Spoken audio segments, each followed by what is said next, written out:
Hello, ladies and gentlemen, and others, and Corgi. Hi, Corgi. Welcome to the stream. I met you in Volosaurus's stream, I believe. Welcome. Today's a very special day because I'm feeling better. Don't have music going, but that's okay because today is a rap writing collab, baby. It's Simping Corey. Oh shit. Yo, Jazzy, the Simping Corgi. No shit. Okay. I remember you now. Thank you. The name change got me. Hello again. I hope you're well. I'm here today to write some rap songs with my favorite cat boy on the internet, TheTsarKhan. And hello there. I was getting bullies. I'm not bullying you, I promise. Yeah, today is a fun day because we're going to be doing a rap collab. Woo. Woo, woo, woo, woo. I also need to figure out how we are going to do music on this. I'm going to just set up some background music for now. Yeah. Yeah. I am not prepared at all for what's about to happen, but I am excited. Yeah, so rap collab. Yes. The first song it plays is called In the Afro Vibe. I've never had an afro. My hair does not do such a thing. Oh, do you not have the curls? I have the waves, man. Oh, no. The waves. Hey, Venom, how's it going? Welcome to the stream. I'm back. I'm back from being sick. Kind of. We're trying. Yeah. I hope you're doing better, man. Yeah, I think it was gold to see you. Gold to see you too. I think it was the fact that when we came to Germany, we were still in the midst of lockdown. So it kind of was like we were masking and quarantining and all that sort of stuff. So I never got actually exposed to the German flu, the German viruses.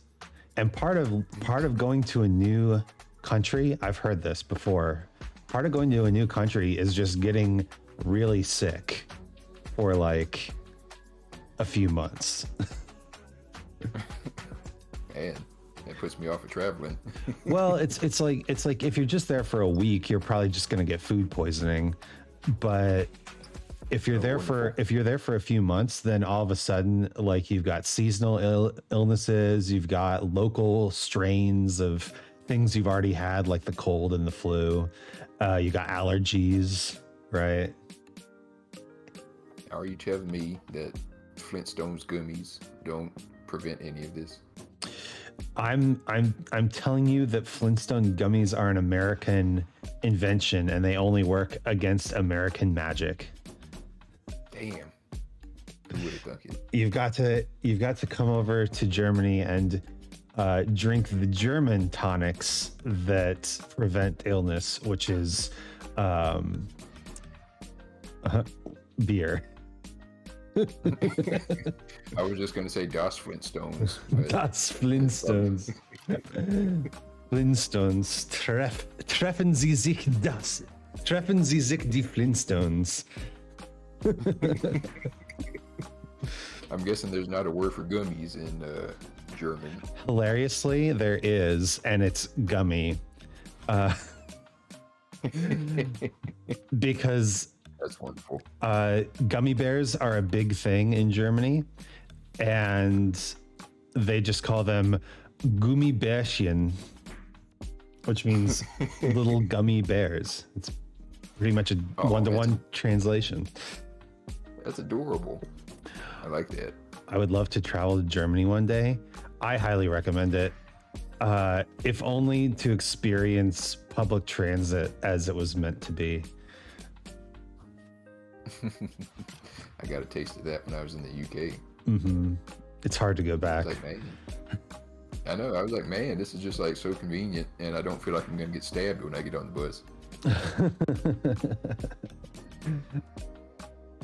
um, it's so funny. The bus has such a negative connotation in American cities. Yes, yes, it does. Totally different. I know, it's just so normal over there. Like, it's just a thing that people use, and it's nice, and they're clean, and they're safe, I would imagine. But over here, it's like, oh, you ride the bus. So another thing that happens in Germany is public toilets have a fee.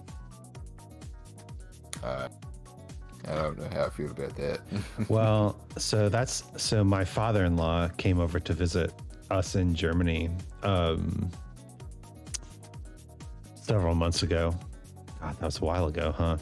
And at first he felt similarly. He's like, I don't know about this. We got to pay like a couple euros every time we go to the bathroom. And then he saw the inside of the bathrooms, and he's like, I will gladly pay for public toilets of that quality.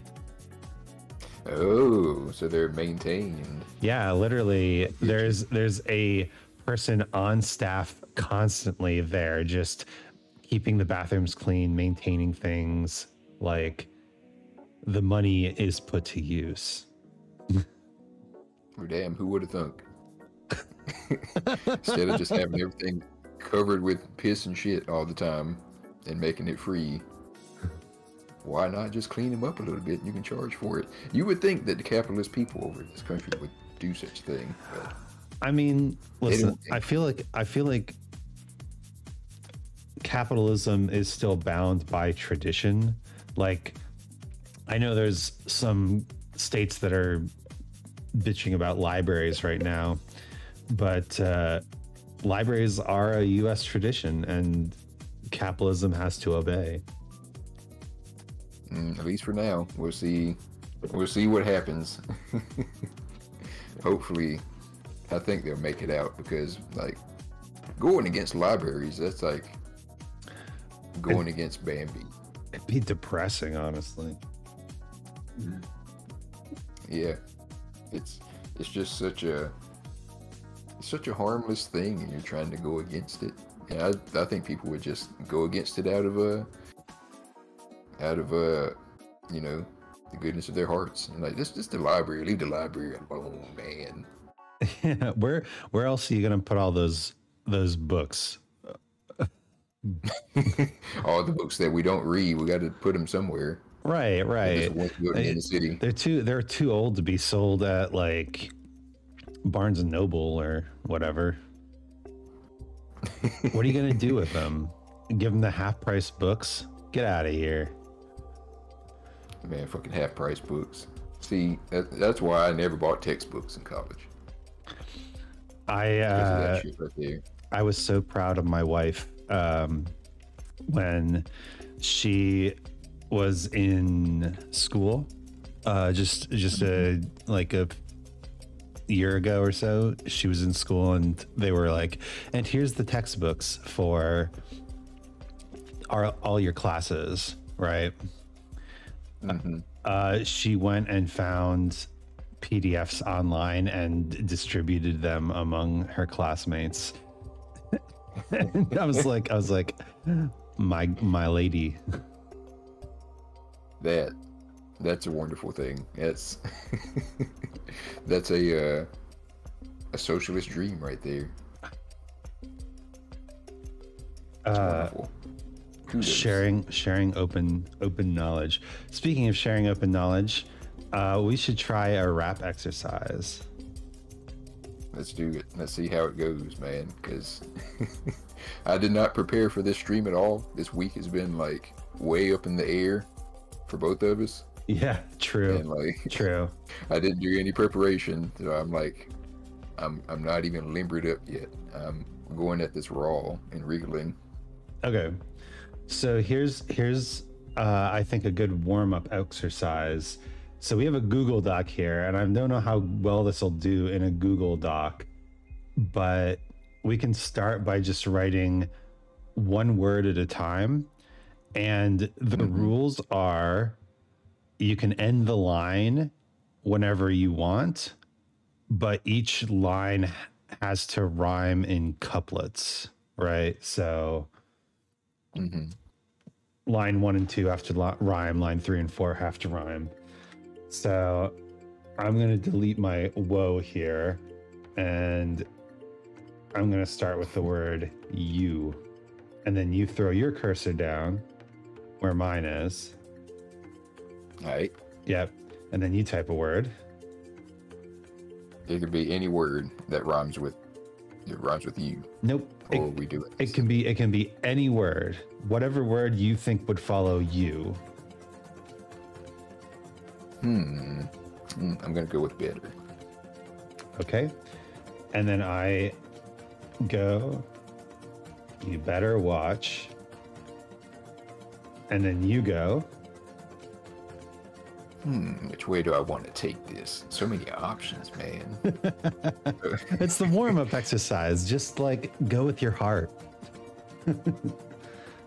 The more obvious you can make it, the faster it'll go, and the better it'll be. You better watch yo. Oh, nice. You better watch your ass.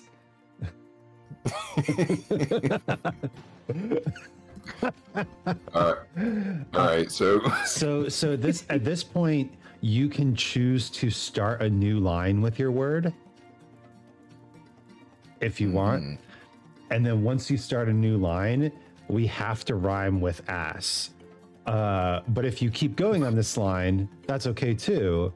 We'll just have to eventually end the line and find a different word to rhyme with. So, Oh, we have a new kitten. He's gray with some stripes. We can't figure out a name for him yet. Don't ask me, please. I'm terrible at naming things. Smokey. Smokey. Smokey is a cute name for a cat. Yep, it made me think of Friday. Friday? The movie Friday. I'm gonna look this up real quick. You haven't what's your heard word? of Friday? Oh shit! So you say I could either start a new line or just keep going? Yeah. Okay, I think we'll keep going. You know, 3 people with cats named Smokey. That's fair. Yeah, that is fair. It's an easy name to think of when there's a gray cat involved. Oh shit, Ice Cube and Chris Tucker. Yeah, man, I'm surprised you haven't even heard of it. Like, I had heard of it, but I hadn't seen it until a couple years ago.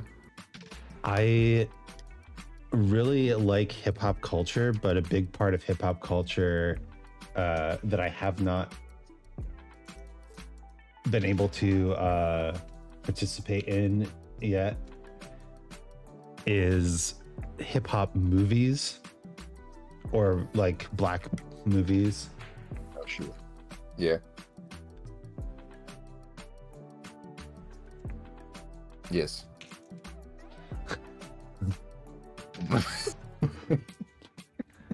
Let me see if I can.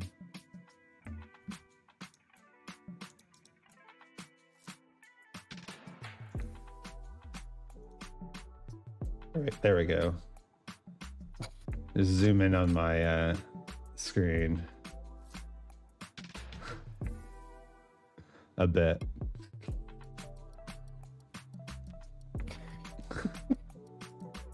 Can't wait to see how this ends. Oh no, how do I continue?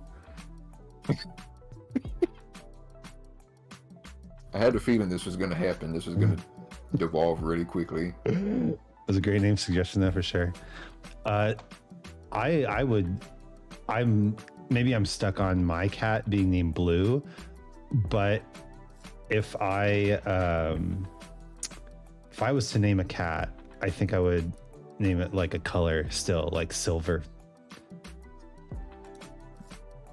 Hi, who's silver? I noticed Silver. in my head is cutting off a little bit. Oh. There we go. Okay. There we go. My turn. Fucking Google suggestions. It's not you house. Get out of here. How do I get your Discord? Yo house. Let me add you.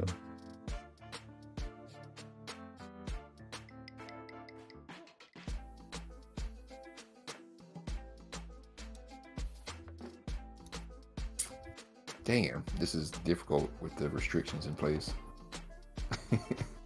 So you started a new line. So now we just have to do whatever we want. Just write whatever words. And then we'll have to rhyme with house eventually. Yeah, because I had an idea for an internal rhyme for ass, but that's a few words away. You can hit it when we get there. We gotta get there. Right. Well, that's the thing. I was trying to You're trying to write the whole line. Yeah, I was trying to time it out to see. All right, I go here and then he goes and I go. Am I going to man. be on there? You're thinking too hard. This is just the warm up. You gotta let it flow. I told you I was going in raw and wriggling, man. This is how we got to do it. Ghost, the gray ghost. Ghost would be a good cat name too. Yeah, I like that. Enjoy that sound. Do you hear that? No. I guess I'm not. Nope. There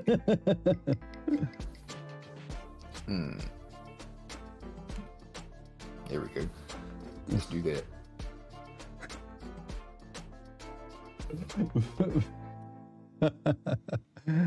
Union Alt 5. What up, bro? Hey, man. How's it going?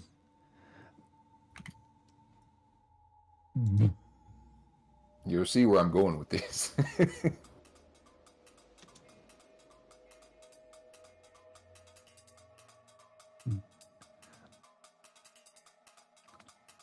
Good on you.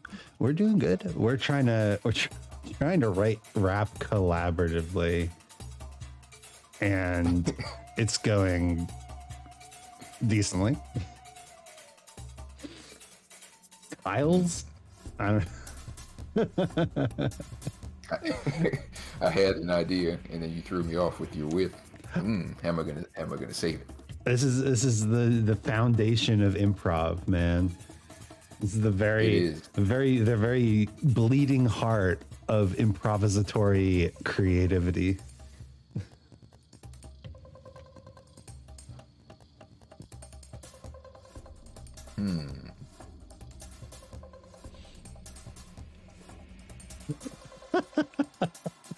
Oh my god! Are you still trying to go for like the internal rhyme?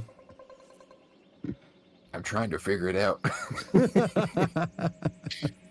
right, I think I just need to let it go. It's a. I don't think it's going to be saved here.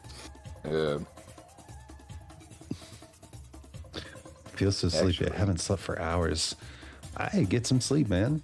It's all good. I know it's late for most of my viewers. We're like late night jamming usually.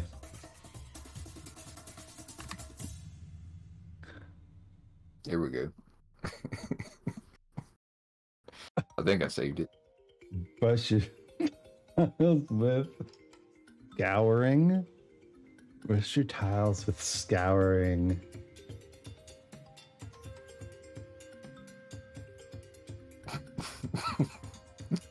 Molasses. Bruh. Damn, all right. Got that internal rhyme right on your ass. What kind of molasses have you been eating where you can scour shit with it? Don't they sell like those like super hard bricks of molasses that you can like was it like buff your nails with or something like that? Like it's some new age shit, but I was about to say, is it?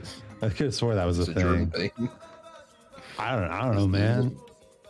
Must be a German thing. I ain't never heard nothing like that in my life before. I wouldn't be surprised though. New age shit is wacky as hell. The music is getting wild.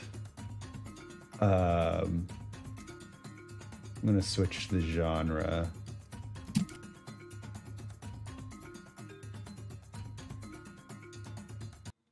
Let's try this.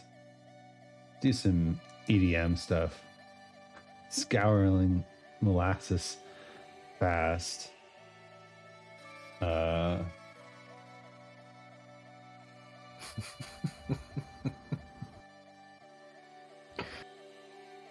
Feed. Oh my god. It's 5 in the morning. I still haven't slept. Damn. I never have struggled with insomnia, actually. Is that true? Yeah. Nah, that's not true. There was a time when I was a teenager. And you know, when you're a teenager, there's a lot of exciting things to do at night. I used to like to just stay up at night because it felt like, I don't know what the word would be, but like just knowing that everybody else was already asleep and you were still up doing stuff made me feel like special, like I was cheating in some way, like I was getting a jump on everybody. I have a philosophy that if you always work out in the winter, like every winter you work out, you get a huge leg up on bears. So eventually you can like take out some bears. Well, I mean, I don't know if that's entirely true, but I admire the enthusiasm. Stay up drinking coffee and drawing it on my phone.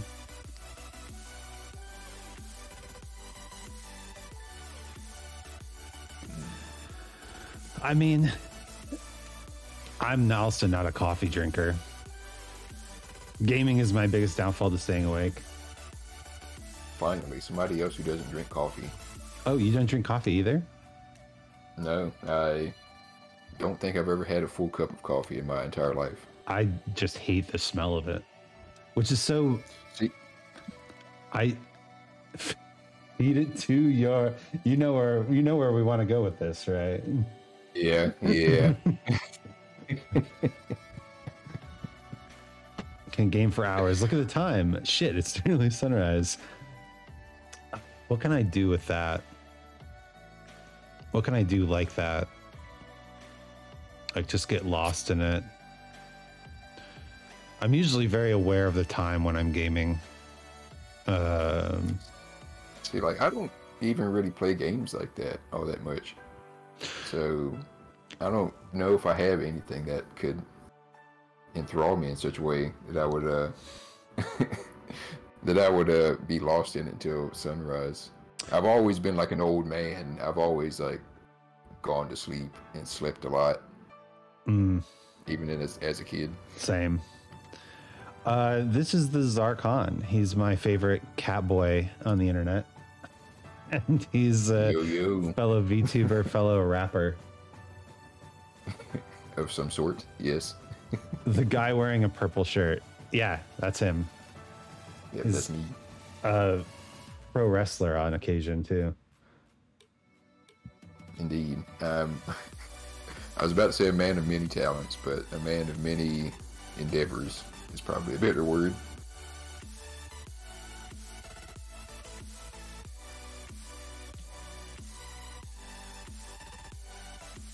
He looks like a bounce. I mean, kind of. You're not the first person to have said that. Yep. That's great. I have not thought of that. Yeah, I remember a person a long time ago said something similar. Kind of like the rough and tumble type that would be in a club or like at a bar or something like that. Just imagine like a towel over my arm standing at the bar. Oh, I'm picturing you outside the front of the bar, like arms crossed, like just staring at people.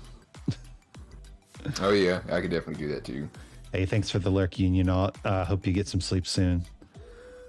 Appreciate you, Union Alt. For me, I think the thing that I could do without losing track of the time is probably like go on a walk. God, there's so many great places to go on a walk in a big city. Oh, do you live like actually in a city? Yeah, like an urban area. And it's so like it's like every single street just has like 3 or 4 shops on it that I've never seen before. It's amazing. Oh, so you're a city boy. I am a city boy. But Even yeah, before you moved to Germany. No, I was a suburban boy before then. Yeah, I've always kind of been like that. It's harder going on walks in the suburbs because it's fucking boring. everything is so spread out, far apart. In the city, it's like awesome, totally different. Yeah, no, it's weird because like in the city, I feel like being in the city makes it harder for people who have cars. Because I hate going to the fucking city because finding parking is a bitch. Mm-hmm. Yeah, honestly, we had 2 cars in the suburbs and we needed them. But then we moved to the city and we're like, nah, we sold our cars.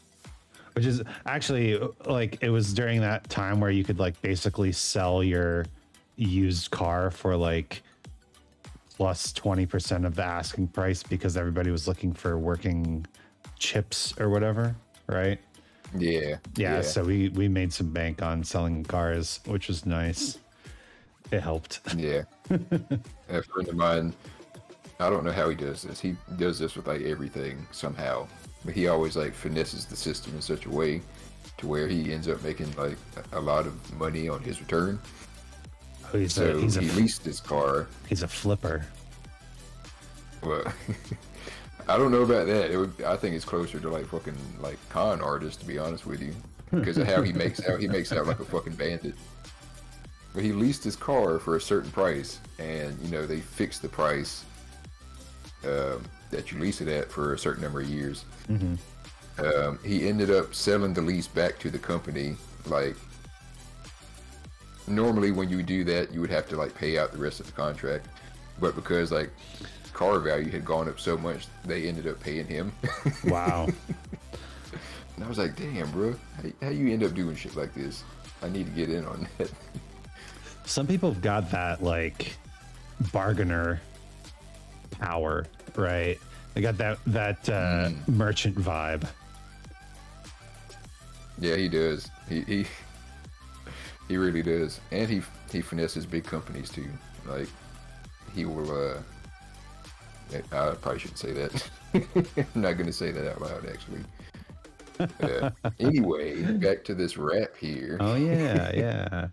I laid down a word. This is going actually smoother than I thought it would. Like given our penchant for conversation in the past, I'm surprised we're actually getting something done. It's actually kind of easy because I like, as long as it's just one word, you can just kind of like jam it, right? And we can talk over it. Yeah, you always got to jam it before you talk. Yeah, I think that's the proper order of operations. Yeah. I've got some other writing exercises we can try collaboratively, which I'm actually pretty interested in trying out too. So, yeah, we're almost done with this one, so we can move on to those. Yeah, as well. Just do a little 4-bar. That'd be good.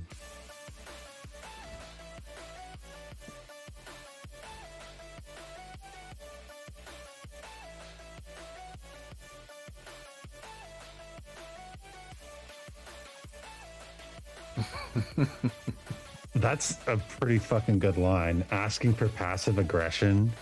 I actually like that. Yeah, we're making magic here tonight, man. Ooh. How to end it, though.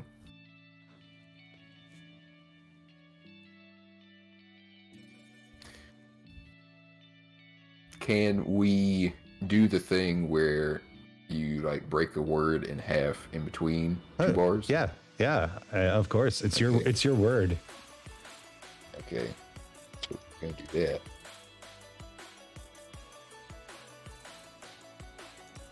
Have at it.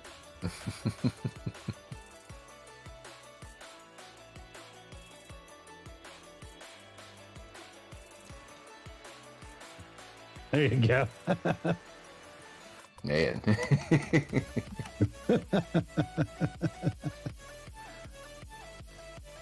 Time to get into it. Yeah, for real. I'm gonna have to think about that.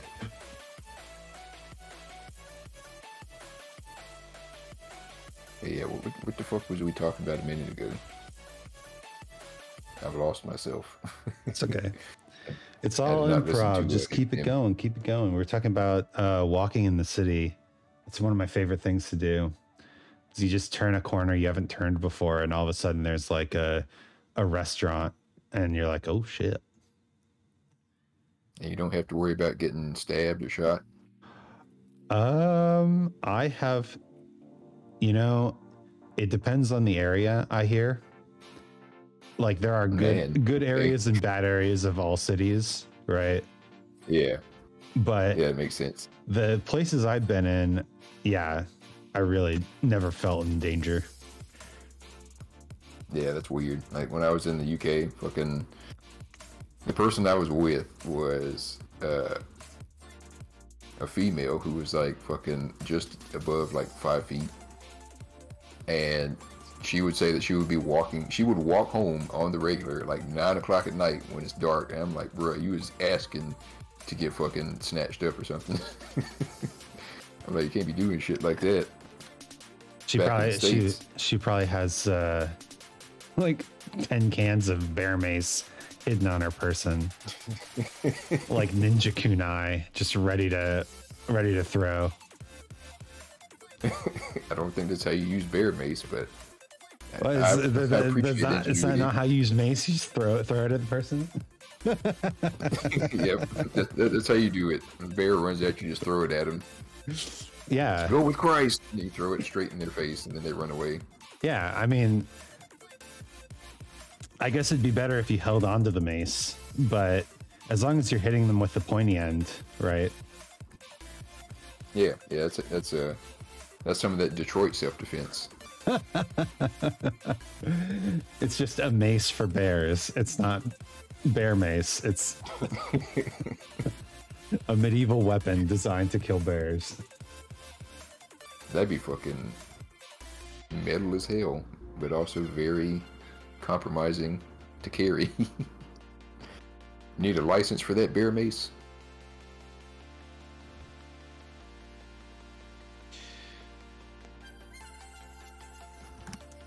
Dude, I get the feeling that somehow the open carry laws don't cover medieval weaponry. Maybe they do. Gonna look this up. You'd be surprised. You'd be surprised. Medieval weaponry carry laws.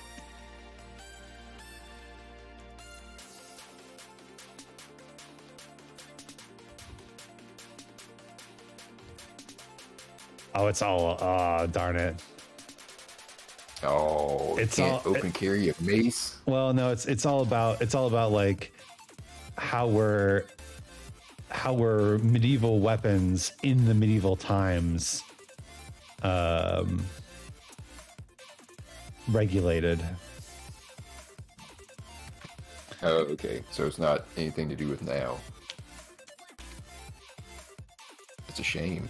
We need to bring that back. People just need to start carrying swords again. Okay, wait. Okay, I changed my Google question, and it's much better.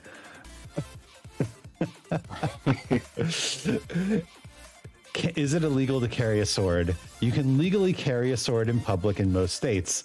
Some states require you to have a good reason for that, but what constitutes a good reason varies from state to state. It can be being over 18 years old, for business reasons, self-defense, cosplay, or competition. Business reasons. What business do you own where you have to carry a sword?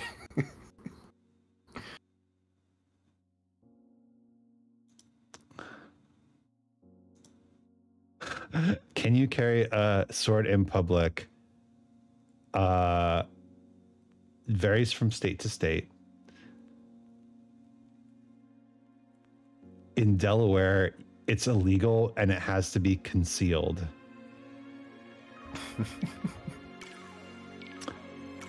How concealed? Like I can't see it. But it's a sword. How are you going to conceal that? I'm glad to report that in Ohio you're allowed to carry a sword with no restrictions. I'm not surprised. Let's see. New York, illegal. I'm not surprised again. Texas. Any blade longer than 5.5 inches is illegal. Wait, Texas? Texas. You're talking Texas. You can carry more guns than you can blades in Texas. Yep. Texas is like you're not allowed to bring a knife to a gunfight. No, you have to bring a gun. Guns only. We had enough people getting shot at knife fights. We decided to just outlaw knives. Yep, all the guns you want, you can carry them. Those knives, no sir. You better have a permit for that. That shit's crazy. I can't believe that.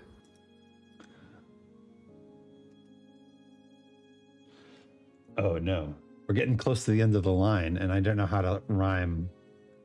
Yeah, you rhyme just there.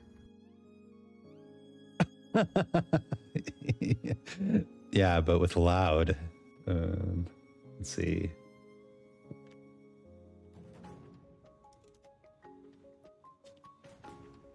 You do it. I don't think this works as a sentence. Oh, hail, mighty Sir Isaac, master musician, master rhymist, soul singer of medieval weaponry. I wish. Oh, maybe I should look that up.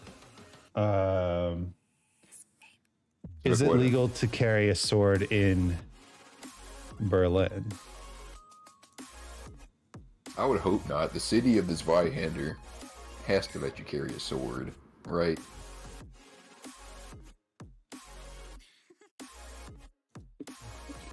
And is it illegal to carry a sword in Berlin?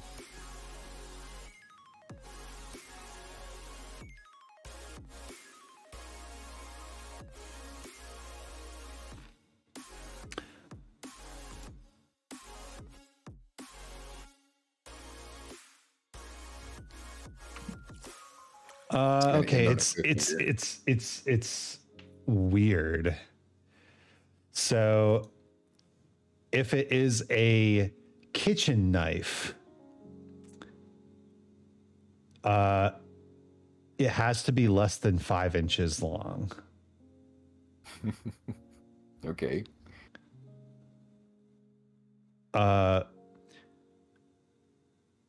If it is a badass fighting knife, then it has to be less than 4.72 inches or 12 centimeters.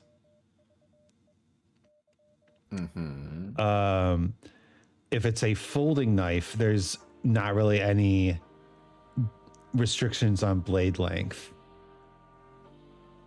Wow. Okay. So if you can get a folding knife,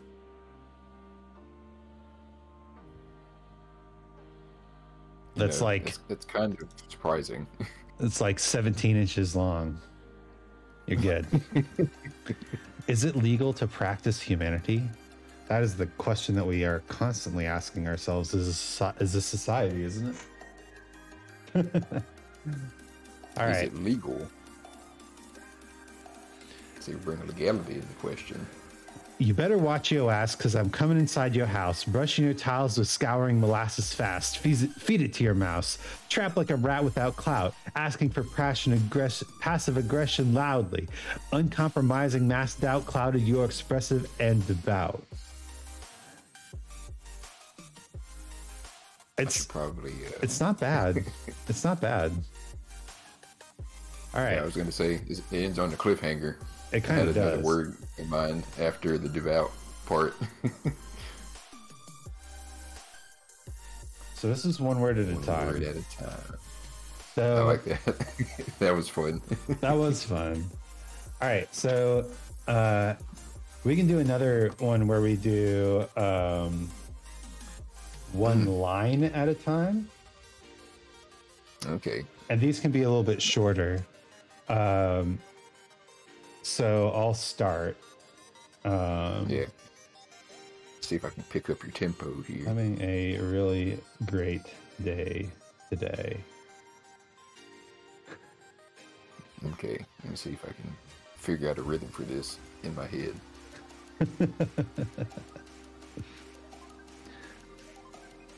I'm guessing we're doing like standard four time. Pretty much. Okay. I think I can do that. I can work with that. Okay, we're rapping in 15/8. Son of you motherfucker. Bro, you talking like just like 4D time. I wouldn't even know where to begin with that. So I've actually been wanting to talk about this on stream for a while now, because I've been working on it for a long time and I've never had an opportunity or anyone who cared. But there's this app that I downloaded called Rhythm Trainer. Mm-hmm. And it's actually pretty good. Like it starts with your basic 4/4 time and then goes into 3/4 and 5/4 and then like 5/8, 7/8, all these like crazy time signatures. But I'm doing really well in it, and I'm just proud of how I'm doing, and I wanted to say I'm really good at it. It's really cool. I like it. Yeah, I like that though. I was gonna say, do you know how to keep time with Sagat's theme song from Street Fighter 2? I don't know that track specifically. You actually look up what time signature that's in. It's not a standard time signature, and it really fucks with me whenever I hear it. That's the first thing that came up when I searched up Sagat theme. Oh god, I don't even know what that means. 11/8. 11/8? Oh, that's a nice one. Oh, okay. Oh, I guess it's just me then that has no idea. So,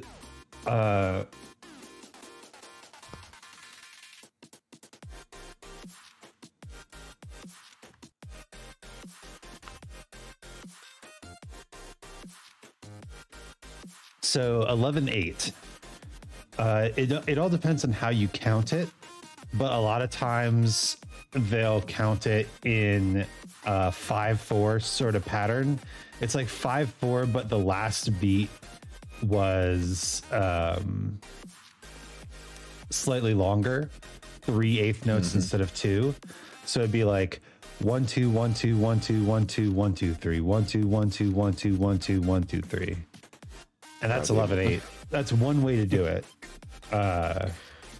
Obviously, you can move that 3 beat wherever you want. So you could do like 1 2 1 2 3 1 2 1 2 1 2 1 2 1 2 3 1 2 1 2 1 2. Right. Mm-hmm. But yeah, 11/8's a fun one because it feels like 4/4 with like a little hiccup beep in there. Yeah, that's definitely what it is. I can tell, like, during the like it'll be normal, and then all of a sudden, like the one of the beats would like clap just like a beat early. I'm just like, whoa, what was that? Hold up. And then it'll just keep going on and on normally, and then it happen again. And I'm like, what the hell is going on right now? Like, it sounds good, but it's fucking, I just don't understand it.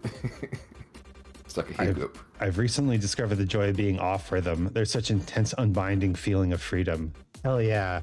Syncopation. Real groove. I love it, all of it. Yeah, good drummers don't play on the beat. Just musician things. But yeah, one of the most famous examples is Hey Ya, actually, which has a random bar of 2/4 thrown in at the end of each, like, 5 bars, I think. Every 6th bar is a beat of 2/4. It's pretty amazing. I didn't know that, actually. I'm gonna have to listen to Hey Ya again. Yeah, it's where the claps are. The little like clap section. That's a beat of that's a bar of 2/4. Damn, I didn't even notice that. Yeah. So now, I love the word opining, by the way. I appreciate that. It is one of my favorite words to use. Okay, now that I've written the first line a couple times, you write the first line a couple times, and then I'll rhyme with you. Okay, got you. Yeah. What's the recent song that has really caught your ears? Ooh, great. That's a good one. Great I'll let you go first. Question. Oh.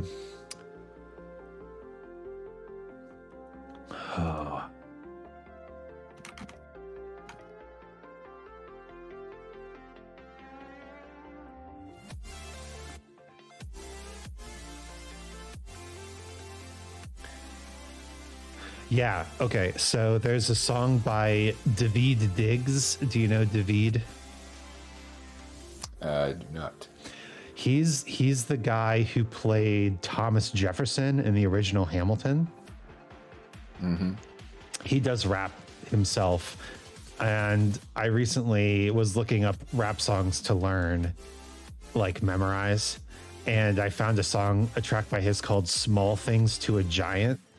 And hot damn, it just goes so hard. I'm super into it. Possible to type in chat. Yeah.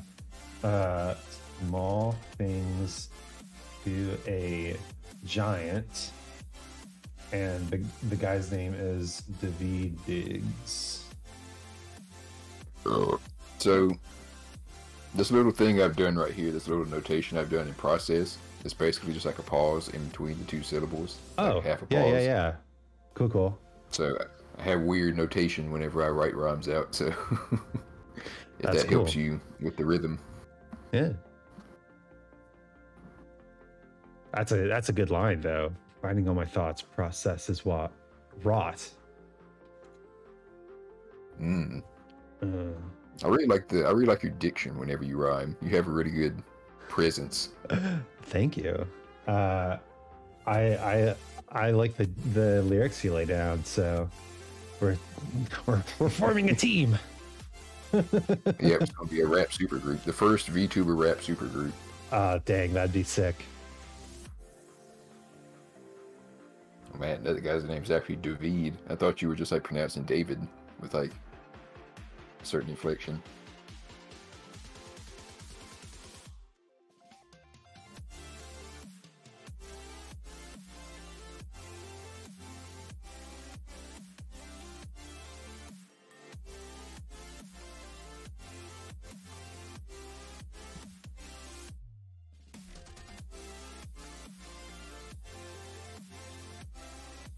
There you go. I like that. I like that a lot. I see you cooking, nigga. Yo, Pluto. Pluto. Yeah, I don't know, Khan, if you know King Pluto. I'm sorry. A sleepy corgi stole your button. But No, I'm not familiar. yeah, Unfortunately. Pluto's one of my like favorite chatters. One of your favorite chatters, huh? Well, any favorite chatter of Isaac's is a favorite chatter of mine. I don't know if that turn of phrase works there, but Probably. you get my intention. I do. Anyway. But yeah, welcome. We're writing rap songs together. Isaac says you're really cool, and Isaac is cool, so I believe him. Oh, thank you. I appreciate that. Yeah, Khan is one of my fellow revolutionaries. So we're on this sinking ship together. Man, I've said so much incendiary shit over the past like couple weeks. I'm surprised they haven't came and got me yet.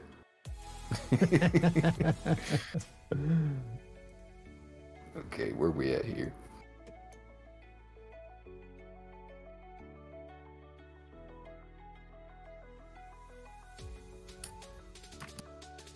Where are we at? We're on your line. Oh, we're doing couplets, right? Doing couplets. I'm not used to doing couplets, so got to start a new rhyme here.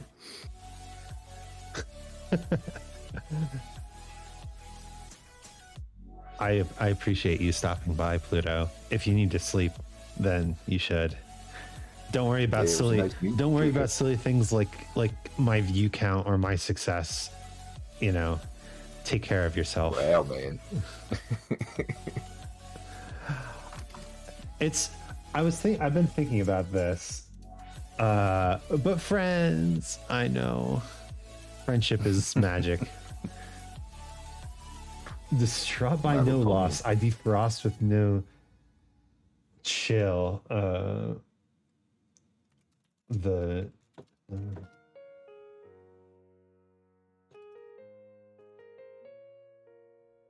There. Rhyming Damn, chill. That was fast. Rhyming chill with real. I mean, that works. We are in. I think that works.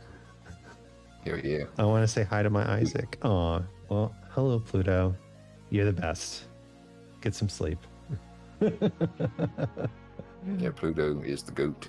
The goat. The goat. The goat. All right. So, you know that I am bisexual. Yes. When I was in high school, I had the nickname the goat.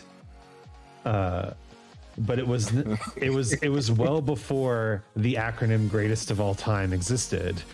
I was nicknamed the goat because I would eat anything.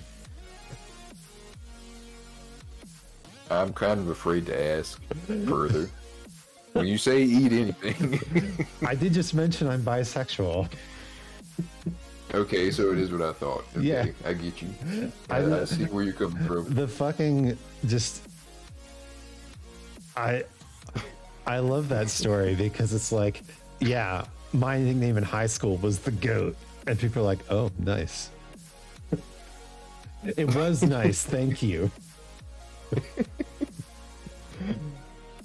Man, that's such a retroactively like good like twist of fate when it comes to the verbiage involved. Right. Thank you. Yeah, please do call me the goat from now on. Very slay. Yeah,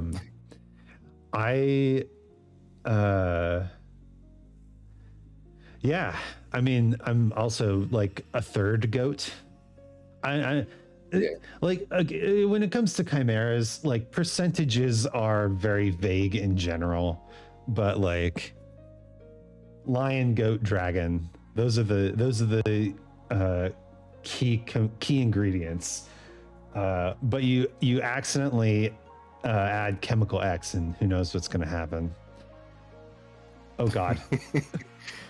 Well, about sugar and spice. By Con.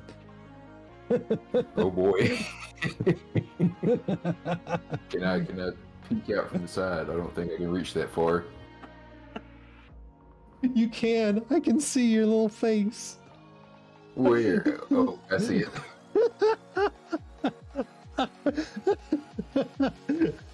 Help. I'm being crushed. Oh, that's a good shot right there. I'm gonna have to come back and look at that one. That's a clip right there. Flip that shit. Oh my god. Oh, where am I at? There we go. Oh man. That's great. I did not expect that to happen. How do you feel about Isaac being particularly large? Large. Large. I'm okay with being obscured and suffocated. I'm lost. There's some people who would enjoy this in a very strange way. Just like me, for real. Just like me, for real, for real. Thanks for looking, Pyrite. Good to see you in chat. Oh boy. Oh no, bad timing. Oh, whoop, back to normal. Oh, we're back to normal. Okay, I can breathe again.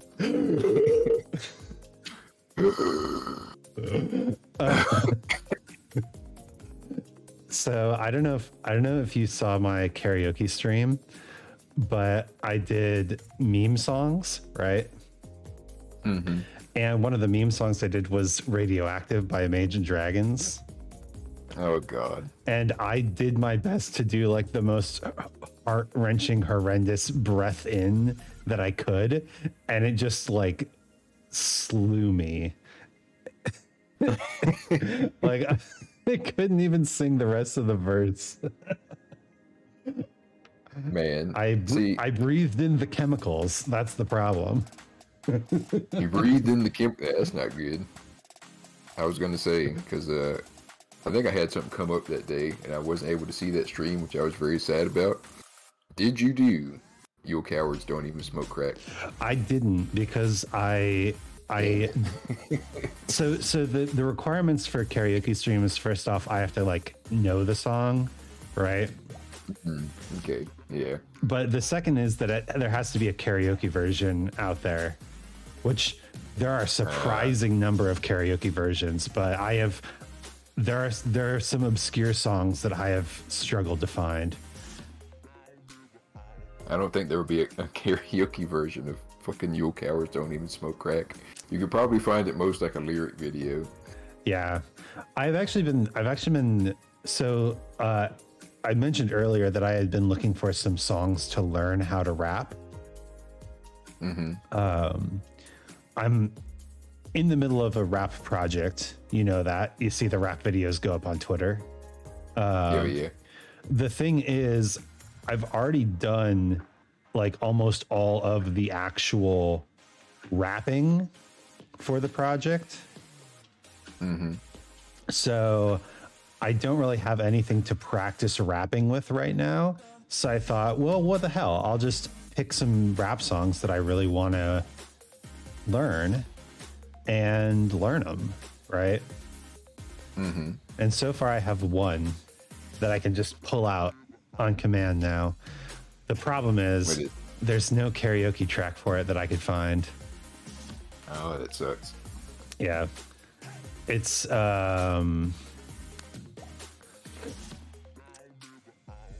MC Frontalot's Tongue Clucking Grammarian.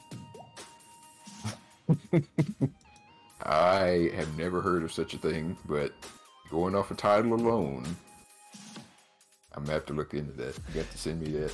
It's a genre of rap called nerdcore. Okay. And even though I like to pull my influences from, more like conscious rap or old school hip hop and stuff like that, right? I find that the content of my rap aligns pretty closely with nerdcore, where I'm using, $10 words and talking about nerdy shit, right? $10 words. What do you mean by that exactly? Just long words. Oh, okay. All right. I'm the same way. I know. I love it. I love it. Are we swapping back to the old rules? Since I did the first lines for this one, are we going back to you doing the first lines? I was actually going to. This is a good transition. The next thing that I was going to do was the next activity. I love this one line at a time thing. I actually love this rhyme. I'm having a really great day today. No people in my grill, no woes to allay. When I stepped out the door, the sun was shining. Drew my breath with no abhorrence. I was opining, refining all my thoughts. Process is wrought with awesome connotations from the vibes that I caught. Distraught by no loss, I defrost with no chill. The number one brother for keeping it real. That is a wonderful man. That is just good. That's tight. I like it. So the next thing that I thought we could do was to pick a pun and each write a line. So Isaac's line and Khan's line. And you can do like a couplet, right? Mm-hmm. But basically the idea is we pick a pun and we try to each do our own version of a punchline using that pun. Man, that's complex. I'm gonna have to let you go first. I need an example. Okay. Well, so I'm gonna just look up like dad puns.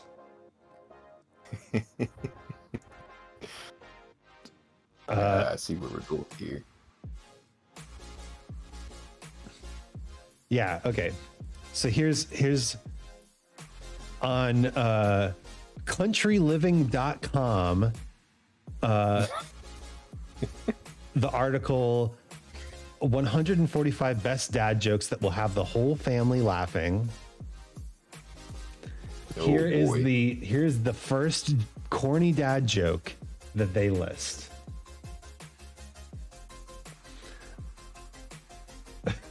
I'm afraid for the calendar. Its days are numbered. Bruh. So basically, I'm going to write a couple and you can write at the same time. Mm-hmm. But yeah, you do yours down here where it says Khan. Oh, okay. But then we'll just like both try to make our own little version of this pun. Okay, so we make the version of this pun right here. Yeah. This is the pun that we have already, that countryliving.com has selected for us to use. That's wonderful. Shout out to countryliving.com. Countryliving.com, keeping it real. But yeah, let's do a little comparative writing. Okay, we can try that. I'm gonna have to think on this one a little bit. Yeah, do a little pondering. Ponder my orb. Just hanging out with the Khan, pondering our orbs. That was almost a bar.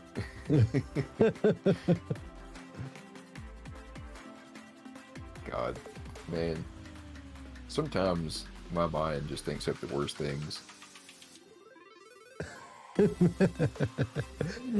It's like you have to keep that internal dialogue like free, right? You have to let your mind think up the worst things and then just kind of say like, no, we're not writing that down. But I was still thinking about the pondering the orb thing, but yeah, that too. Well, but if you start to censor your internal voice, then you stop, like, you're training your brain to not think creatively, right? Yeah, you got a point there. So what you're saying is you want me to say what I was thinking. I mean, not if you deem it inappropriate or unnecessary.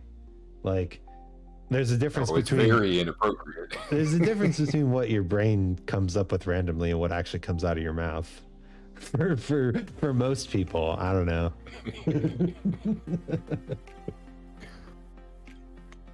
Well, if I am at liberty to say, when you said pondering the orb, well, when I said pondering the orb, I started thinking to myself, like, what's orb shaped and what can be pondered? And of course, the first thing that came to my mind was the prostate. So I was like, what would pondering the orb be? Just like a guy sitting in a chair stroking his beard and his prostate at the same time? I kind of love that, though. Oh, man. Do you, though? I used to go on a lot of these blogs that were like old school D&D blogs, and they often had like these very weird and fantastic drawings accompanying them. And I can't remember exactly what it was, but it was like this picture of a strange creature, and it had this like weird appendage that it was just sitting there kind of like stroking the end of the appendage, and it was obviously like weird and sexual, but it's like I'm just picturing a dude with just like this massive like curved stick like coming out of his butt, and he's just like sitting there like almost like he's smoking a pipe. He's just like moving it back and forth with his hand like yes. And when you said like a stick coming out of his butt, I immediately pictured like a gear shift with like the 8-ball on the end of it. Like he's just sitting there with the gear shift, shifting his prostate while smoking a nice pipe, exploring his mind. He just like suddenly he's like, oh, that's it, and he grabs the gear shift and like shifts it. He's like maximum overdrive.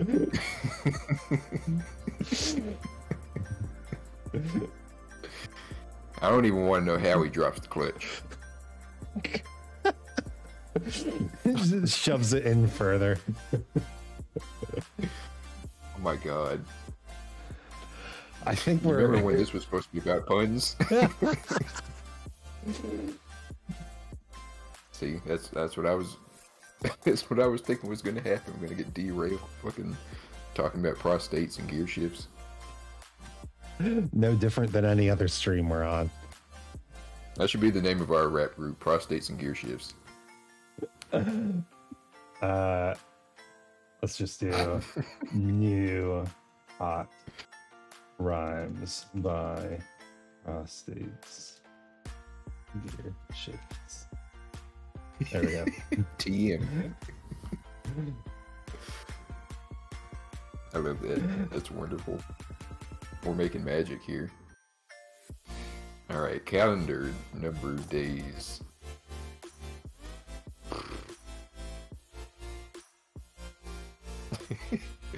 See, we've been completely derailed by this conversation. We have. I keep having almost ideas and then not anymore. I guess I just need to ponder my prostate more, and then I'll come up with better ideas for this pun. All right.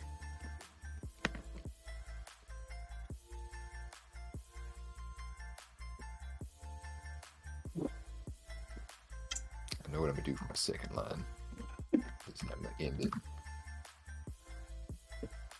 So I don't know how you normally structure your writing sessions, but I always end up like coming up with the rhyming word first and then just building the rest of the sentence around it. Oh yeah, I think that's the best way to do it.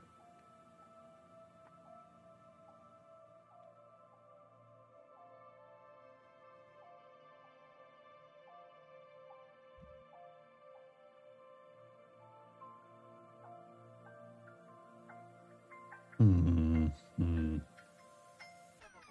Hmm.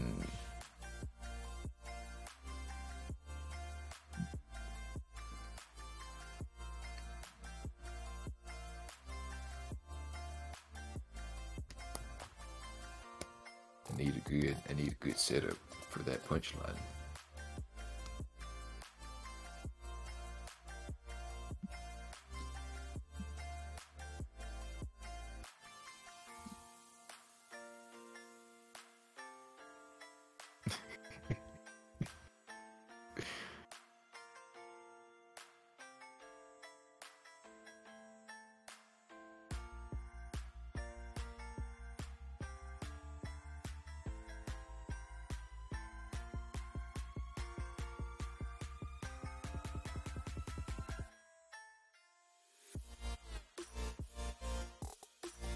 There we go.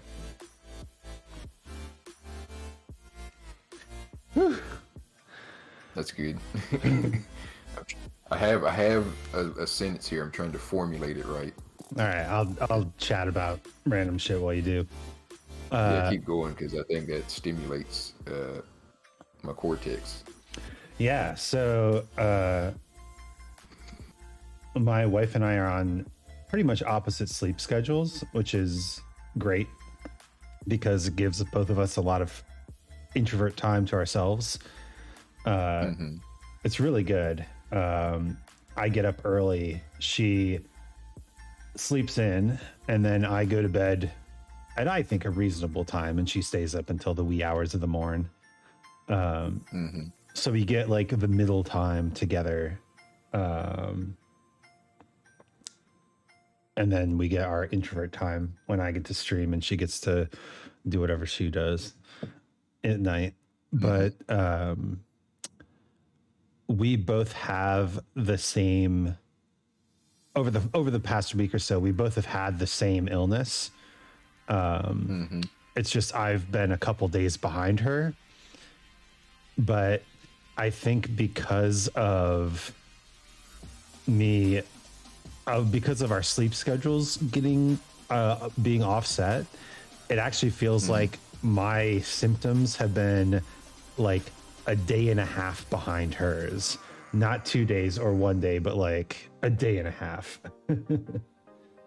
No, that sucks. That well, I mean, it's kind of expected, but it was actually like that when we got COVID too. It was like I got COVID and then 2 days later she got COVID, and it was nice because like I went through all the symptoms and then she knew what was coming,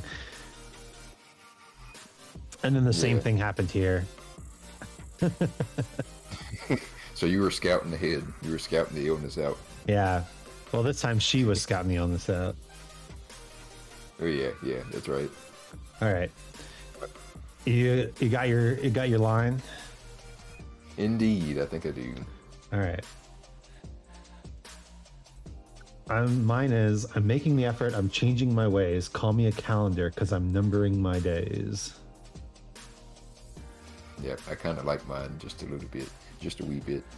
Baker's in the kitchen, all calendars are Marie because your days are running out like the end of the week. What do you mean by all calendars are Marie? Like Marie Calendar?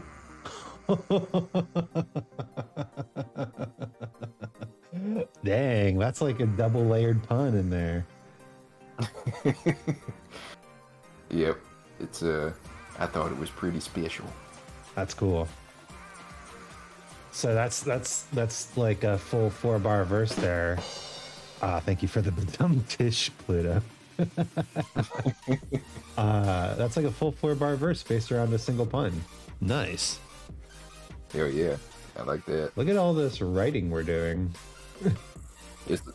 To be honest, this is a lot further than I thought we would get. I thought we were going to be derailed the whole time like we were a minute ago. You can't listen. We might take some detours and shortcuts and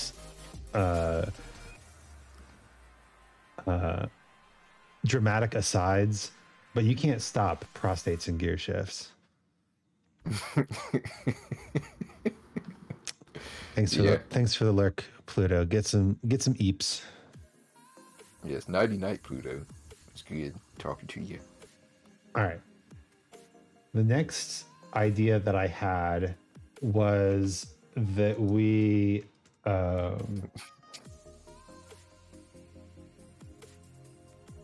pick a starting line, and then we each write a secondary line to that starting line. And okay, so yeah, so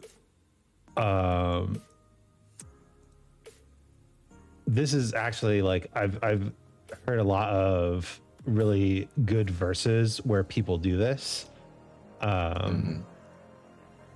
where they'll cop a famous line from a bigger rap song and then take it in their own direction, kind of like a tribute, but at the same time saying like, this song really influenced me, and here's how I am changing it into my own idiom, right?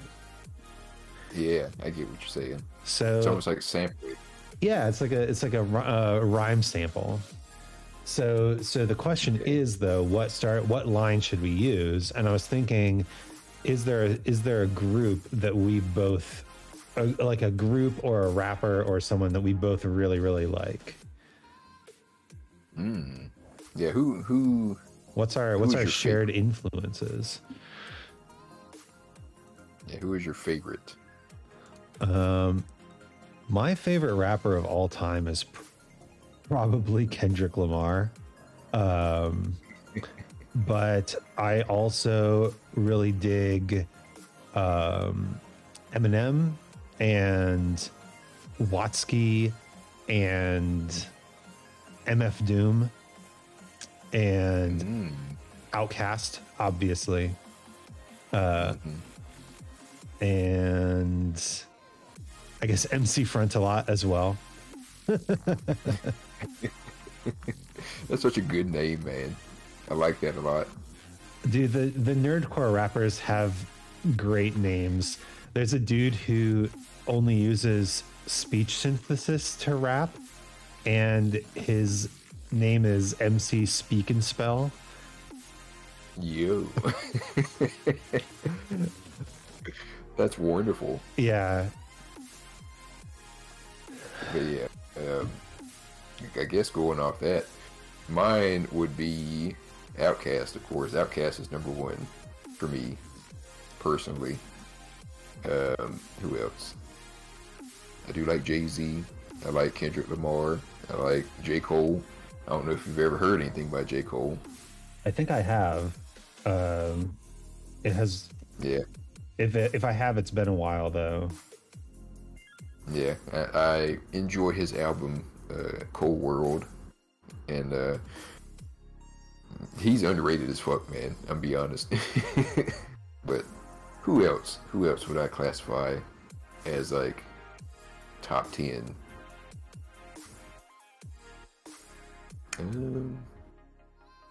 Shit, I'm blanking right now. It's all good. Oh, you know who was in my top 10 and now isn't? Oh, who? Lil Dicky. Oh, yeah. Yeah. Like his early stuff was pretty like self-aware and on point, and then just fucking nope. Yeah, like what happened? What happened with him? I think he sold out. He got his own TV show and made a rap with Chris Brown, and that's all it took. That's all it takes. Oh God, yeah, that sucks, man. Especially coming from the person who made Save That Money. I love Save That Money. I love Professional Rapper. Like, there's such a difference between 2015 Lil Dicky and 2018 Lil Dicky. It's just insane. Let Me Freak. That was good. You freak, yes. Oh my god, so fucking good. Yeah, it's sad, man. That's such a fall from grace. Like, I hadn't heard about him for a while now till I seen that TV show. Oh my god. I was like, damn. Classic male pregame. Fucking love that. Anyway. So he like straddled that line between like comedy rapper and like actually being like decent. He was nailing it. He was on that line of like self-awareness and irony. Mm-hmm. He was on it, and then somebody gave him some money and he went too far to the other side. Shame. Such a shame. Yeah. But yeah, who are we gonna pick? I think we gotta go with Southern rap. I think we gotta go with Outkast. I mean, it's your show. if that is what you wish, unless you want to go with Kendrick Lamar. Good either way.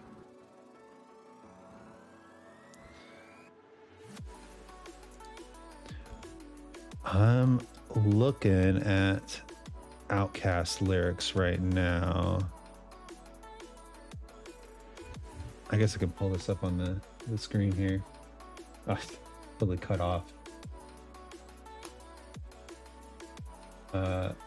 There's Miss Jackson, Roses. Miss Jackson is like low-key hard as fuck if you look at Big Boy's verses. It is. Because they're so dense. I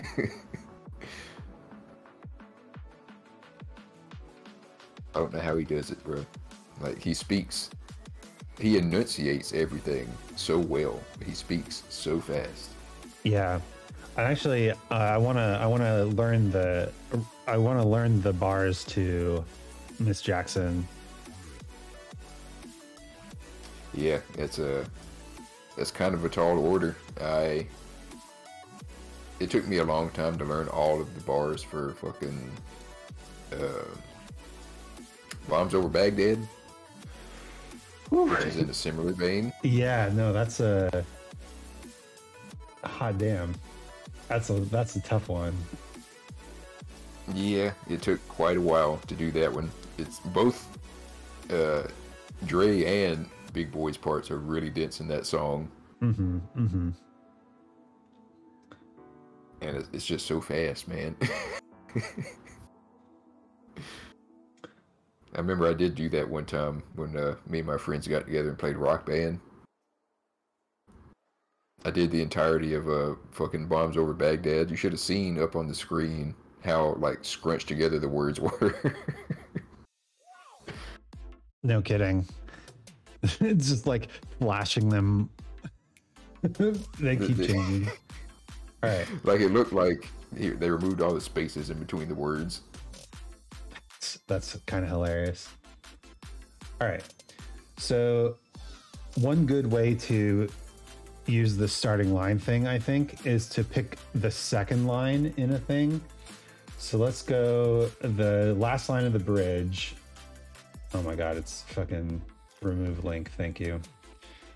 So you can plan a pretty picnic, but you can't predict the weather. Yes, of course. And then each of us tries to write our own second line to as if this was the first line. Okay, so we're basically just writing another line that goes with this one. So like a couplet, but with this starting line. Yep. Yep. All right, that sounds easy enough to me. All right, let's see. You can plan a pretty picnic, but you can't predict the weather. Oh shit, we on another page already. Look at that. Yeah, we're really cruising. Yep. Prostates and gear shifts is like full steam ahead. Hell yeah. Steamed prostates.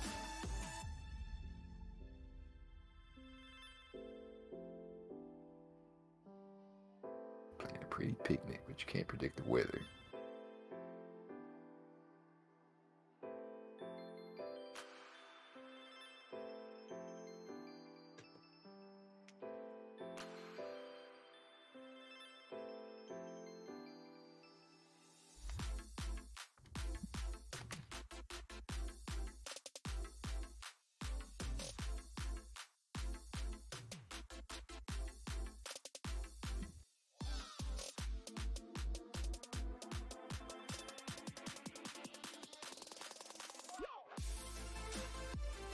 Also, I've got some weird like EDM things going on in the background. Mm-hmm. I was hoping that I would have like some lo-fi, but this fucking Pretzel Rocks, like they only have a few stations available at a time, and for some reason like they locked the lo-fi and put other stations up. And it's like, okay, well, lo-fi is obviously like the most popular one, of course. Yes. But yes, indeed. It's interesting to see what they did throw up in place of it. Like, there's 2 hours of polka. I really like the connotation in your voice. You sounded intrigued, but almost kind of scared. Like I'm asking for your permission to hit the play button. I mean, you can do it, man. I don't know. I feel like it'd be very distracting. Do it. Maybe just a little polka as a treat. Yeah, just a little polka. Just enough to get my fix. I need that accordion. I fucking love it already. So I don't know if you know this, but I have Polish ancestry. Uh-huh. And my dad literally had polka records when I was growing up and would throw them on occasionally. And so this is like the song of my people. Must have had a very jovial household with this kind of music playing. I'm listening to it right now, and it's fucking, it's cracking me up. Like, I can't stop smiling. It's just like cute music, right? Yeah, it's like, I don't think there's ever been like sad polka. I don't think so. It's just adorable. It is. This is definitely why Al Yankovic is like he is. It really is. Dude, Weird Al Yankovic is unironically like one of the best accordion players alive today. For real. Like, dude's like a legitimate musician, but I feel like people don't give him credit as a musician. How can you not? Like, have you heard his breath control? Like, the man has lungs for days. Yeah, just like the fact that he can cover various genres, various like speech patterns, various kinds of like lyrical structures, and do it as well as he does. Yeah, that takes talent, man. He's good. I loved. So one of the things he said in an interview, somebody was like, "Could you like, if we gave you a song, could you write a parody of it?" And he's like, "I could, but it wouldn't be good enough for me. It wouldn't be good enough for me to want to sing it. I would want to go and actually like work out everything about it and like make sure it's a song that I really can call my own, right? Level of quality that I stand by." I'm like, yeah, that's like artistic integrity right there. Yeah, that's what I was going to say. He actually has to like the song in order to actually go through all the effort of making a parody. Mm-hmm. Yeah, I like, one of the things that I really like about improv is that it truly is its own genre of art. Like rapping and freestyling are just totally different. Oh yeah. When it comes to creative conception. And like, yeah, the end product is technically the same, but the way that the artist approaches it and thinks about it is 100% different. Yeah, the journeys are completely different. Yeah, which is why I'm a big fan of Harry Mack, even though like there's not really any songs that I know by him, but just the fact that he does like the Omegle freestyling is just buck wild. Yeah, like me, I'm not good at freestyling at all. I need to have time to write my shit out and go through like first and second revisions and shit. Mm-hmm. Like I can barely fucking talk right and think I'm gonna come up with like a complex rhyme structure just off top. That shit ain't gonna happen. Well, so when I was in college, I was in a improv comedy group. Mm-hmm. And in my second year with the group, we got a guy who could play the piano. And so all of a sudden we had access to like the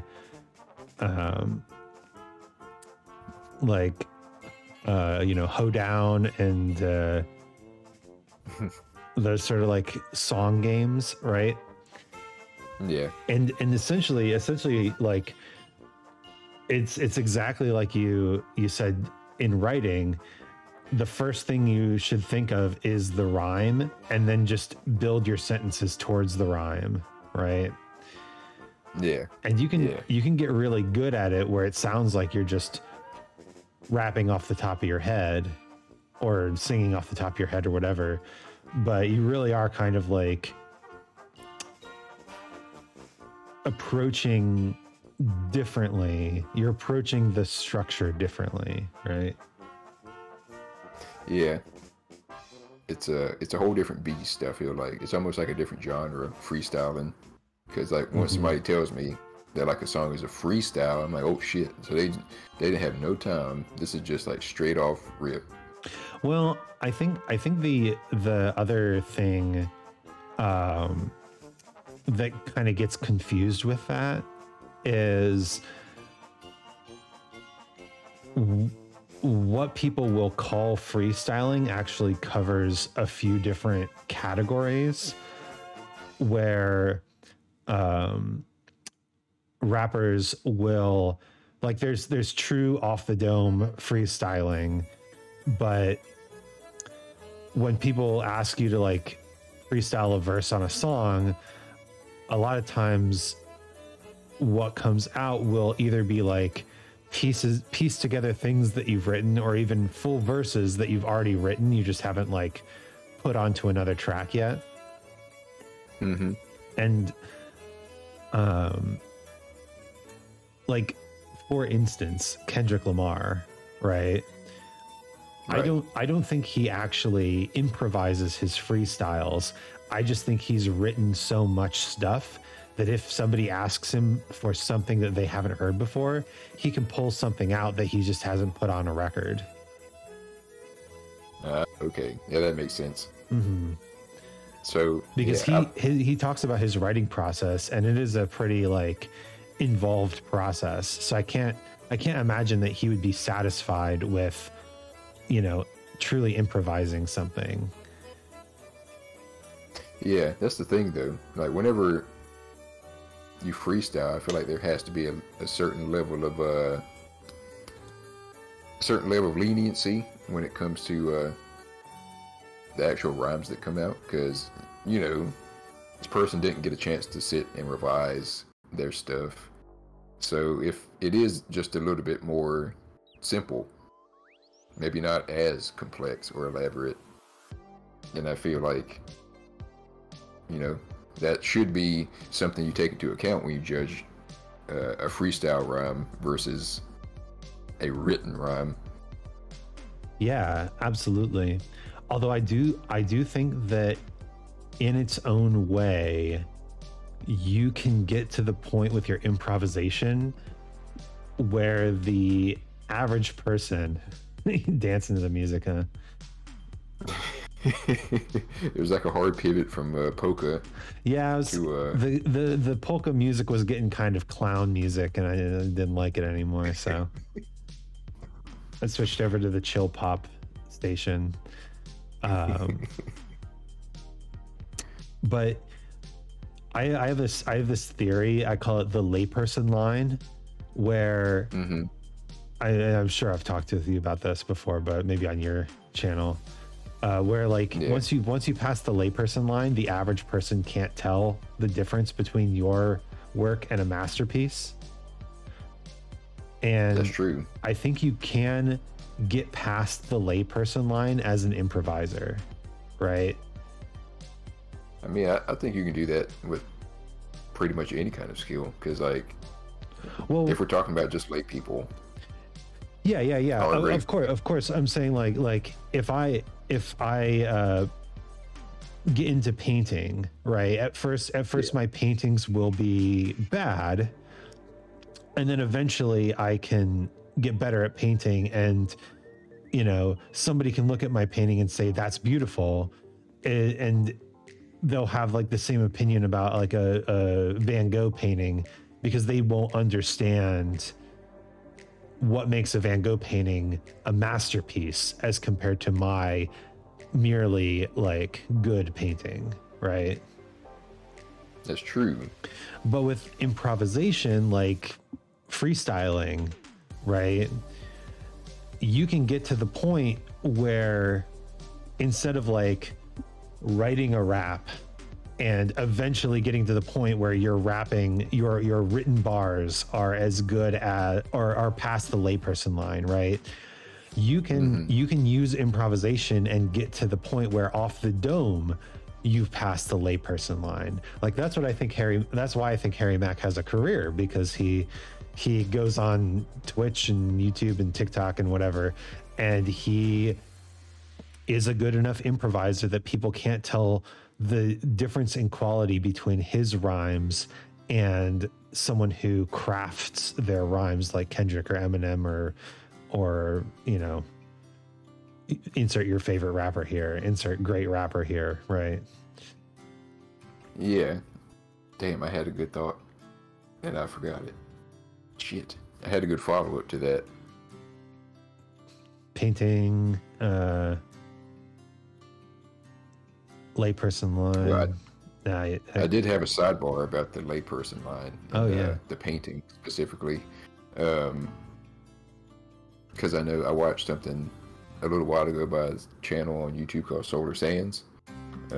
He does a lot of reviews over art and whatnot. I think I've watched something by them.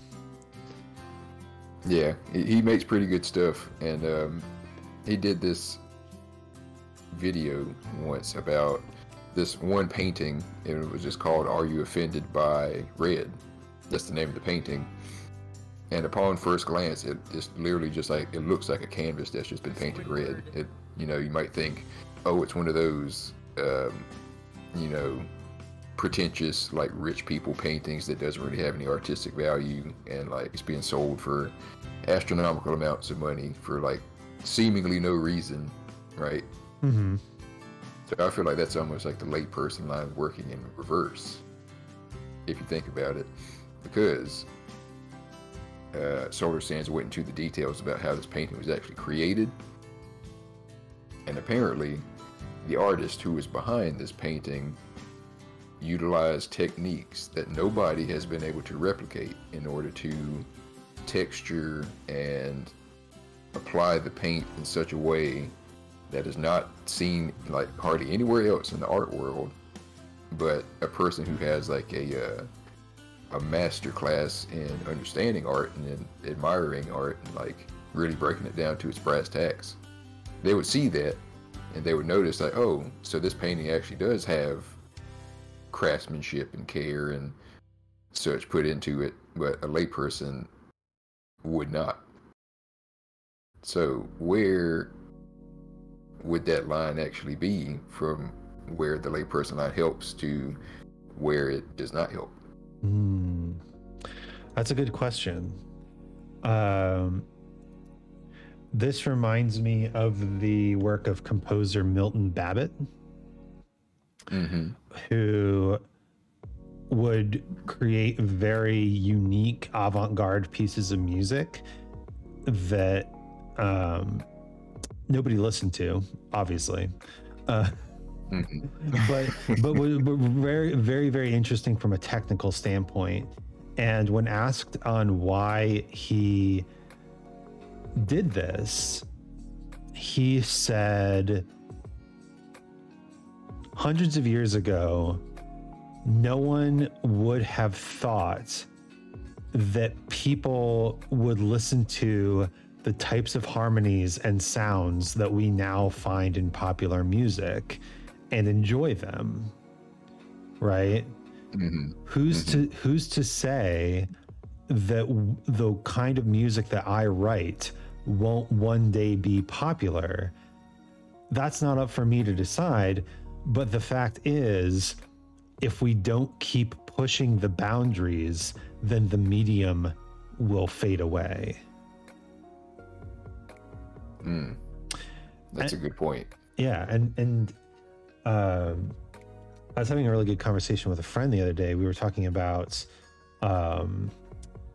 Robert Greene's book Mastery. And he basically goes through like 4 stages of the path to becoming a great master. And it's basically, you start out by learning the book smarts, right? You learn the standards of your medium.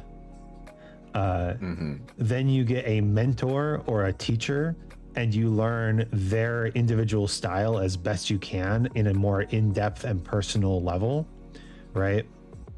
And then you start to interrogate your own values and desires, and you develop your own style, right? Right.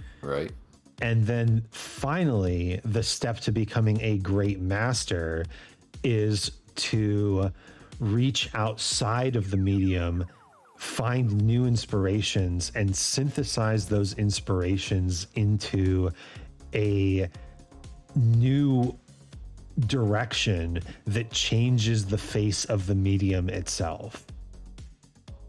I like that. Yeah. And what we were talking about, the interesting part is there is work available at each of these levels, but it's kind of different work, right? If you just went to school and got a degree, then basically you could get like, we used writing as an example, right? Journalism, right?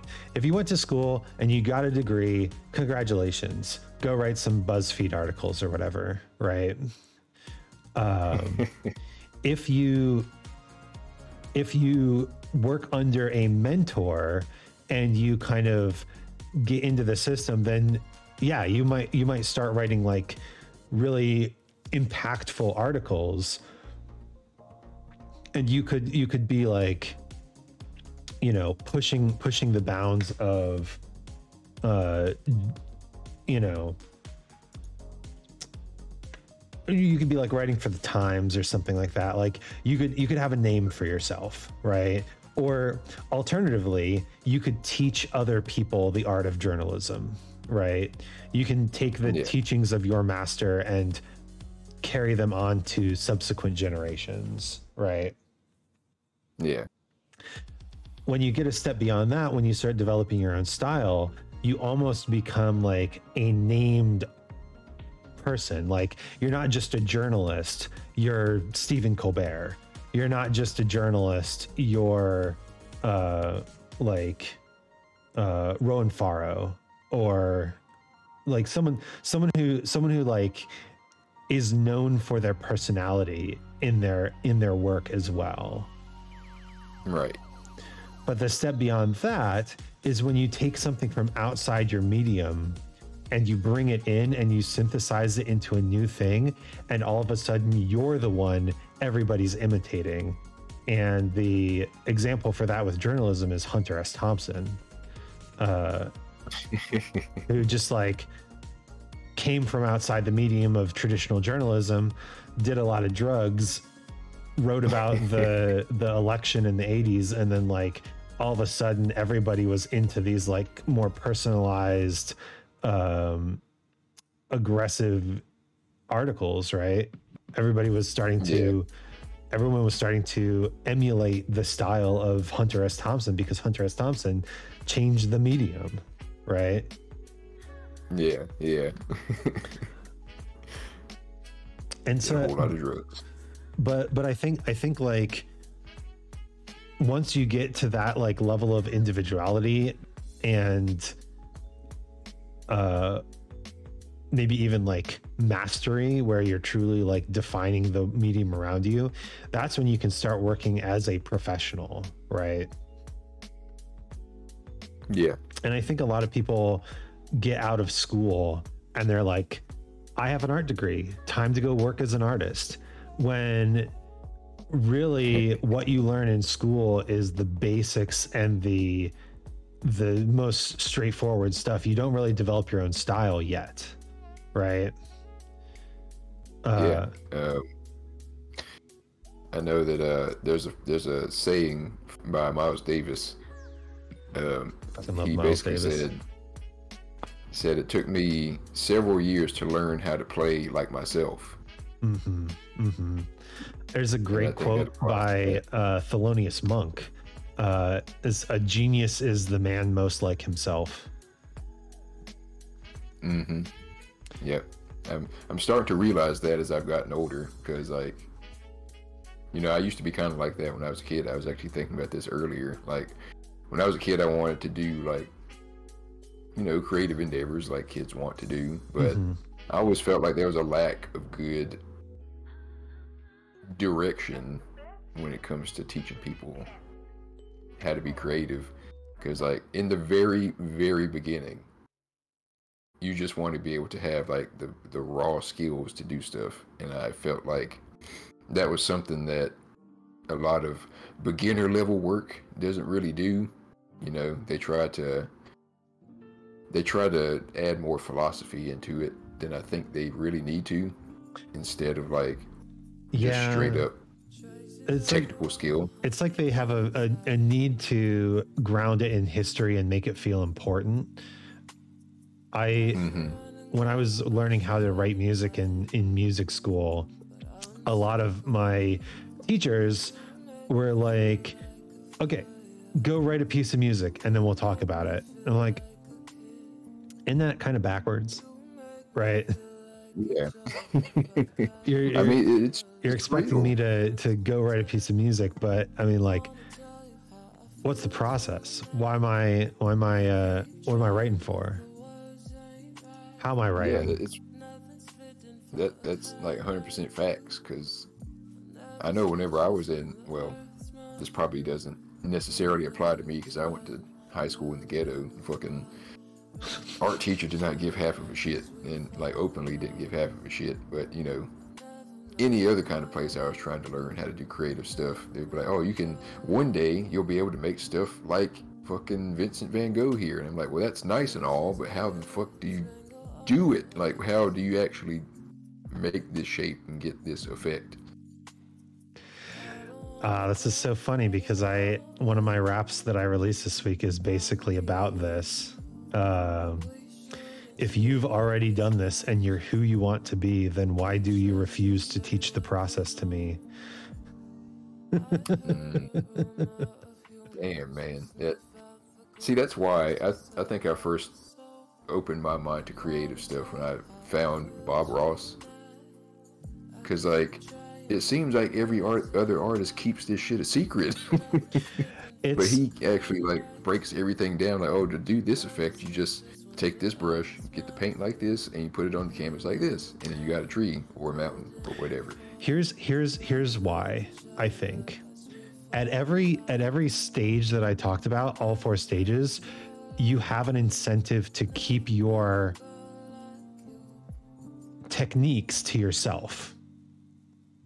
Yeah, that is true. When you're a student, you have a big incentive to keep your techniques to yourself because I mean, if you've passed the layperson line as a student and people are starting to tell you that your stuff sounds good, you know that you're just doing things by the book. And so you don't really want to tell people you're just doing things by the book, because then you're kind of revealing that you're not good, right? You're not good at whatever, right? You are revealing your amateurness, right? Yeah. And then when you get to the point where you're like studying under a master, you kind of, it's almost like you're studying under one master and there are many other masters, and so it can be kind of like individual or even competitive, where it's like, well, I don't really want to teach you like my master's techniques, because if I just spread around these techniques, then it dilutes their value to me, right? And then once you get to an individual level, like you've really started to suss out your own individual preferences, it's like, well, I don't really want to teach you my techniques because they're my techniques. You should develop your own techniques. And I feel like that's where a lot of teachers get to, where they have their own method of doing something and they like it. But when it comes to imparting that wisdom, they're like, okay, but you should do your thing. This is my thing. And I'm like, no, I'm here to do your thing. Teach me your thing, and then I'll go figure out my thing later. Yeah, it's about what I expected it would be. It's a man-made, self-fulfilling bullshit story, basically. They're trying to propagate their own mythology in a way. Yeah, they are. Kind of like rich people. Like, you know how rich people, they're always like, they always talk down to people who are like less wealthy than they are. They're like, oh, you just don't work hard enough. Like, wealthy people don't sleep 8 hours a day. They're always on the grind. And I'm like, that might be true in some instances, but you're fucking lying otherwise. You're fucking just, you're saying this to mythologize yourself. Like, stop bullshitting me. Now, real artists like Prostates and Gear Shifts, real artists who put their real faces and voices and personas online and never lie, would never hide or mythologize themselves in such a way. Yeah, I know, especially with fantastical lore of being chimeras and jaguar people from space. Never. Absolutely never. By the way, I really like your line here. They won't stand for petty misfits, but the diction gets much better. Tons of internal rhyming. Yeah, that's funny enough. That's one of the things that actually helped me get better at this, because somebody actually described what internal rhyming was. I was watching a rhyme review. Somebody was reviewing a it's embarrassing to admit, but a Maury Calliope rhyme. He was like, oh yeah, she's rhyming internally. I was like, wait, there's a fucking word for that? Hold up now. So if I just add in internal rhymes, then that just makes the whole thing a little bit more richer, a little bit more like tightly packed with content. Yeah, I think so. One of the things that I did in the past, I like to do creative projects in batches of 100 days. And one of the things I did in my last 100-day project is I basically went through every Kendrick Lamar album but the most recent one, and I broke down his internal and major rhyme schemes, and then tried to write in that style, in that rhyme scheme style. And one of the things that I found was that when he was telling a story, he usually went with a much simpler rhyme scheme to get the story across. But when he was speaking more metaphorically, he would include whatever words he needed to make the rhyme scheme dense and packed. And I think that's a really interesting way to approach it. Like, this is exactly what I'm talking about. Maybe that's not the way that I will eventually write raps, but that's how I'm writing raps right now, because I have learned from a mentor, even though he wasn't like, giving me the knowledge, he's just rapping. I I'm emulating a technique that I admire, and will I use it all the time forever? No, but it's like in these first two stages, you're not even thinking about individuality. You're thinking about absorbing the historical and individual content of the creators who have come before you, right?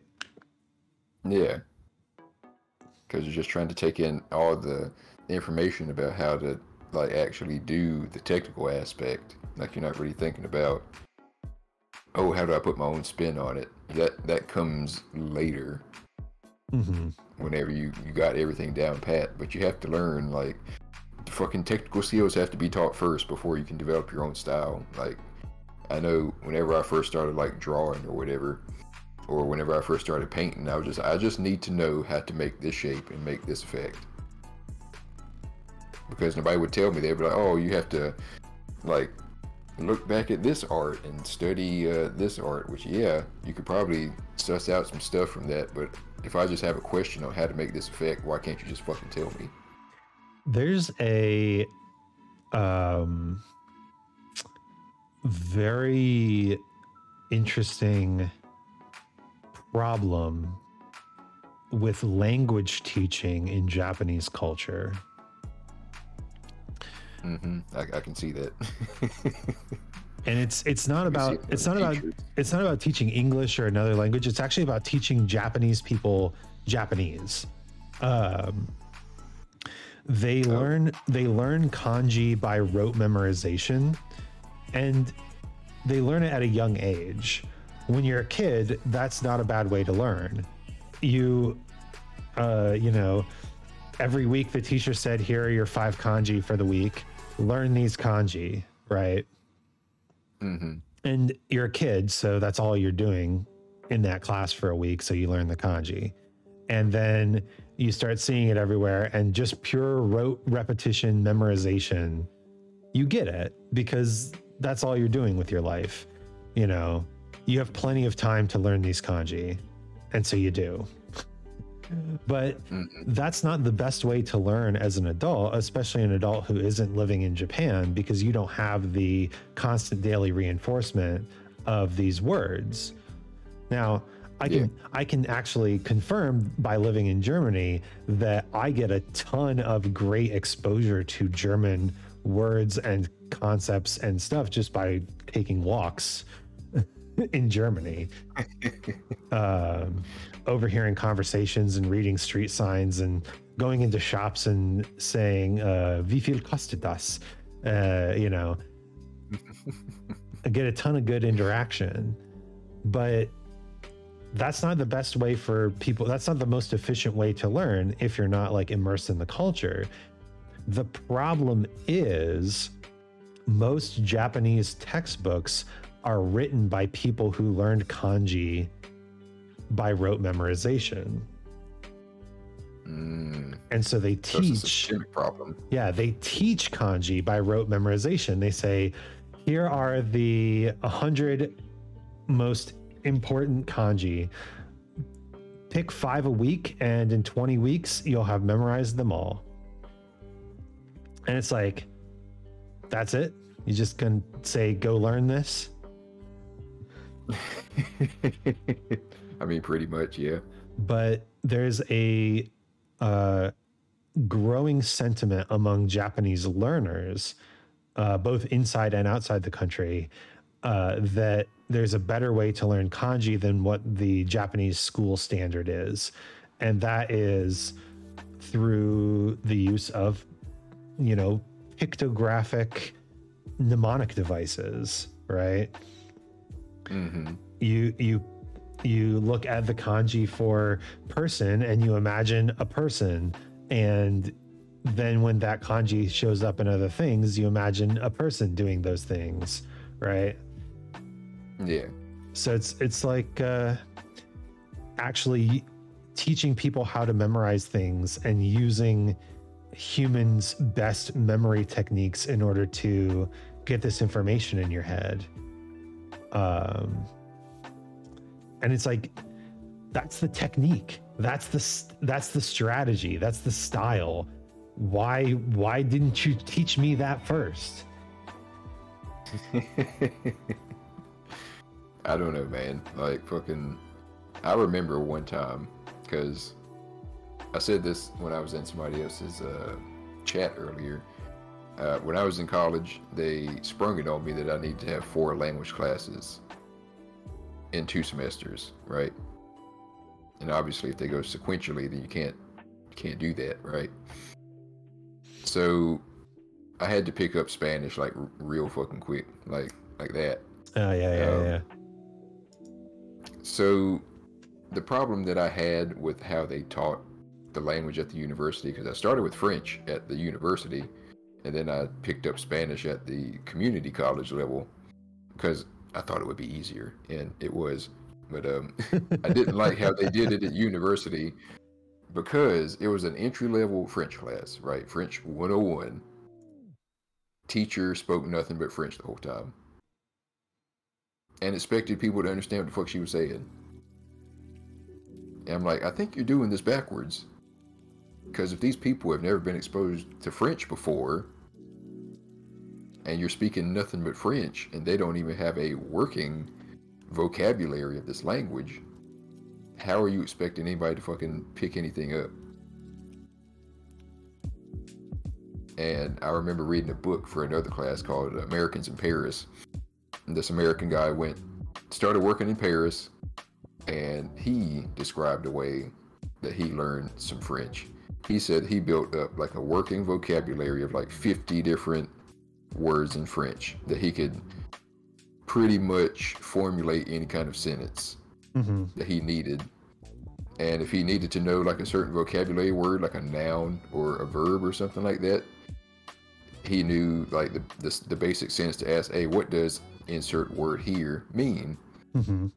And I feel like that's the important parts of learning languages. It's not the vocabulary, it's the little connecting words like the and a and where and who and what and stuff like this. So here's a really interesting language fact. English speakers, because English is a combination of French, Latin, and German, English speakers actually have a huge step up in terms of learning languages. Most of our nouns come from French and Latin. So if you learn kind of the grammar and connecting words in French, you'll be able to read a lot of French because a lot of the nouns you'll kind of recognize, right? Yeah. But most of our grammar and connecting words come from German.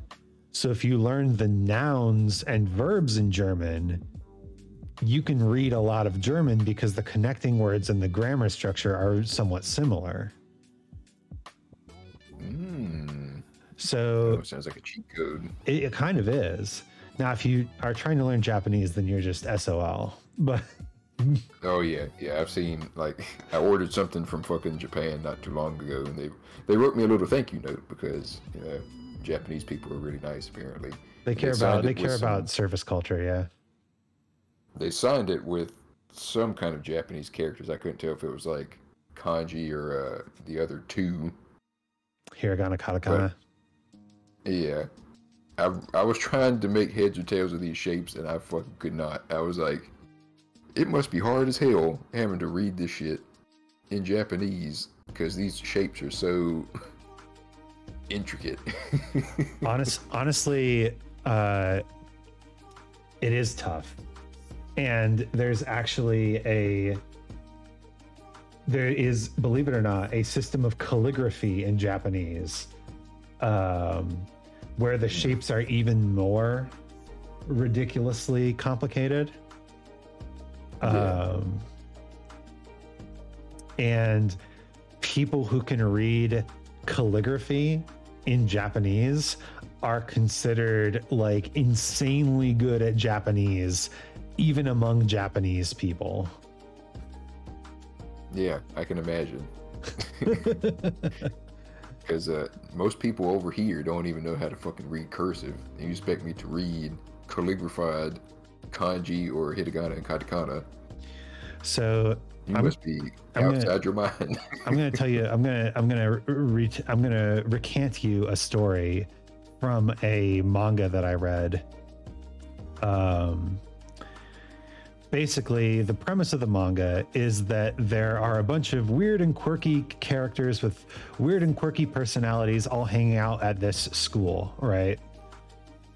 Sounds very original. Yeah. One of them is the Japanese teacher in the school. She teaches Japanese, but she is a huge Anglophile. She loves America, and she speaks basically in katakana and y'alls and yahirs. And she gets called out by another teacher saying, you can't claim to be a good Japanese teacher when you act and talk and dress like this, right? Fucking Japanese people, man. Why? Because that sounds like some shit that would happen in Japan. Mm-hmm. I don't know why they're like that culturally. They have the strong predilection to unified standard presentation. But I mean, if you look at the character's backstory, she was actually like raised in a very strict traditional Japanese household, and the concept of American freedom was so strong to her that she disowned herself and embraced American culture in order to get away from the Japanese stifling restrictions. So very, very interesting like character, right? Yeah, I like it.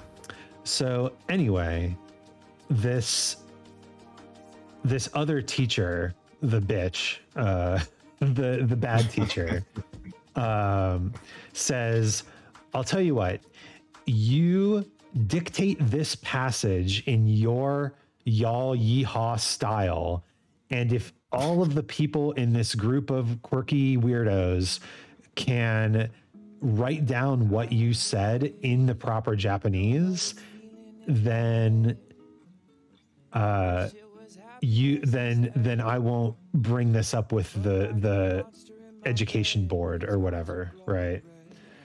Ugh, God. So they do it. She reads out a passage of traditional Japanese in her quirky yeehaw style, right? Mm-hmm. And all of her friends know her really well, so they get it more or less correct. Except for one of them, who is kind of like an old lady character. Mm-hmm. And one of her personality traits is that she doesn't really understand katakana or modern lingo at all. So she's like, the game was rigged from the start. There's no way that this person is going to get it, right? Yeah. So the teacher collects the papers, and of course she's shocked that all the friends can understand this teacher, right?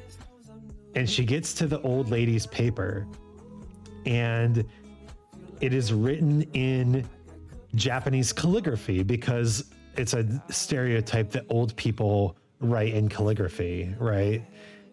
And this other teacher, who is also a Japanese teacher, is shocked. And the Americanized Japanese teacher is like, oh my God, wow. And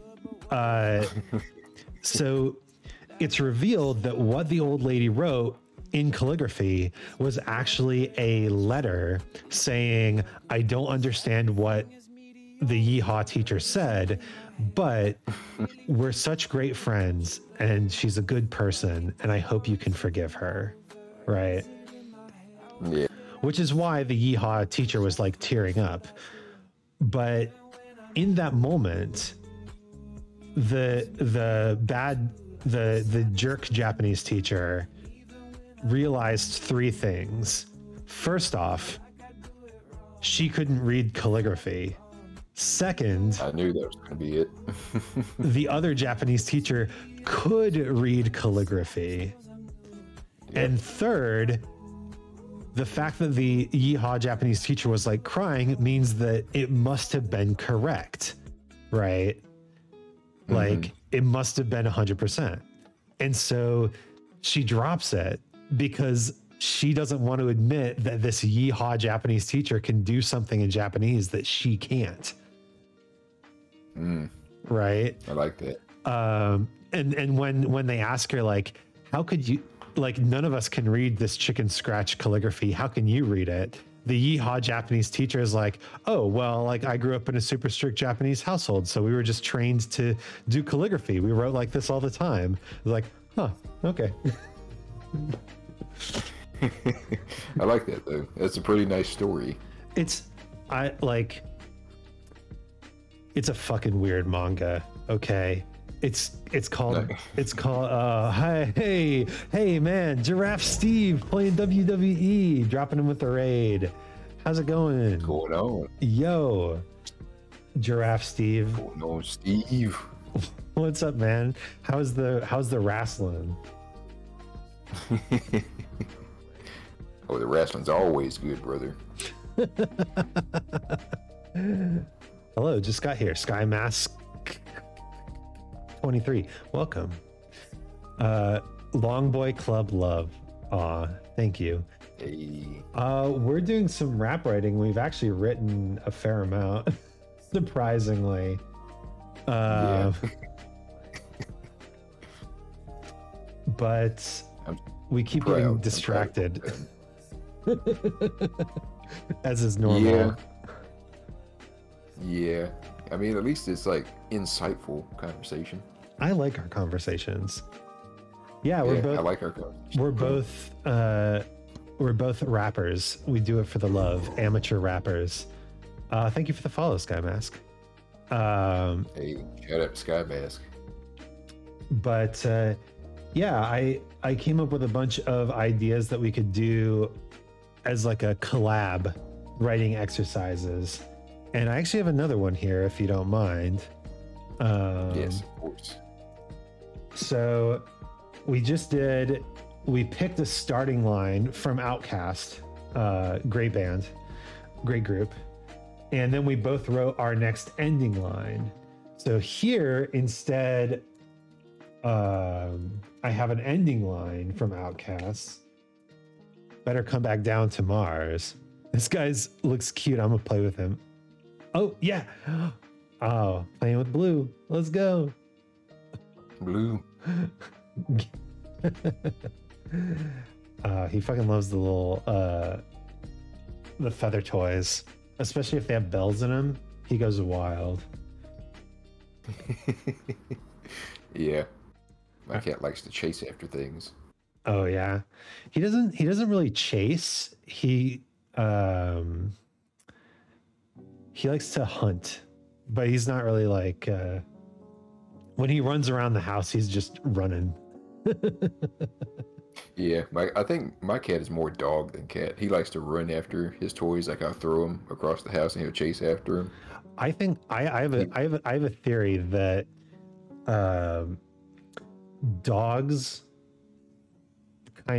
humans and dogs kind of socialized each other, right? Mm-hmm. Whereas the way that we naturally interact with pets is kind of treating them like dogs, and dogs love that. And so dogs are instantly like, you're part of the pack, right? Yeah. But cats aren't naturally like that. It's when they're around only humans that they start really acting dog-like, because Blue's the same way. Blue has a ton of doggish tendencies. It's like if they're around cats, they kind of get it and they start acting cat-like. But if they're just around humans, if they're like a single cat, then they reciprocate ways that humans interact with pets, which tends to make them a little more dog-like, I think. Could be. That's an interesting hypothesis. Mm-hmm. And I know that well, my cat in particular, I knew he grew up in a dog house as well. Like there were dogs inside the house. That'll do it too. So yeah, I can definitely tell he got that dog in him. My other cat likes to chase strings. Yeah, we're kind of cautious about giving our cat too many strings because he likes to eat little things. Oh. The weirdest thing though is that he refuses to eat any food we drop on the floor, like in the kitchen. Mm-hmm. And I think, oh man, he also likes it when we like watch him while he eats his food. I think he's like waiting for permission to eat anything that we drop. See that ain't my cat. Like, you drop some food in front of him, he'll eat that shit up. He eats so much like a dog. Like, because I've heard other people say, "Oh, my cat will eat a little bit and then save the rest for later." Not in my household. He'll eat that. He'll fucking lick the plate clean. Dang. Skymask, your cat's name is Garfield. Man, that's a classic cat name now, I guess. Classic president name. Was Garfield the cat named after Garfield the president? I feel like the answer is yes, but I also feel like that could be like too easy. No, that's not the case. We have a Garfield historian in chat. I love the pipe strip. Anyway, so the ending line is better come back down to Mars. And so we would yeah. Well, Ashley of the Galaxy, welcome. Thank you for chatting. Gotta stay up to date on your Garfield lore. I mean, we could watch some Lasagna Cat if you really wanted to, but that's a whole nother can of worms. We could watch the very last one in that series, the sex survey. Nope, not interested. I mean, you know what happens at the end, don't you? Yeah, I've watched the Super Eye Patch Wolf video about the depth of Garfield lore. Hey Bard, how's it going? Yeah. What's up, Bard? And what's up, Ashley? I did say hello. I got his name from Garfield our cartoon. My cat is orange. Ah, I see. And yes, apparently Garfield was named after Jim Davis's grandfather. Ah. According to Google. What you guys doing? We were writing raps. Now we're just chilling and talking, I guess. We got diverted. Diverted as usual. Our rap group, Prostates and Gear Shifts, is losing ground quickly. Hello. Let's write it. Let's write a line here. Okay, so I'm guessing it's just the same thing as the last one, but inverted. Yeah. So this is the punchline, and you have to write the setup line. Okay, I got you. I need to get my head back in the game.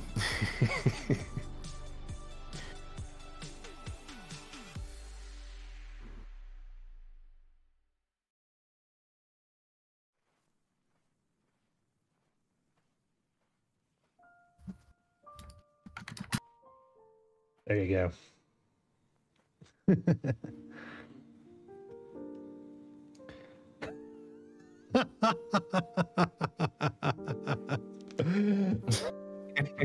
Same rhyme. Although I love the Mars bars reference. Yeah, that's what I was going for. Oh shit, I just tapped the microphone. So the last exercise I have for us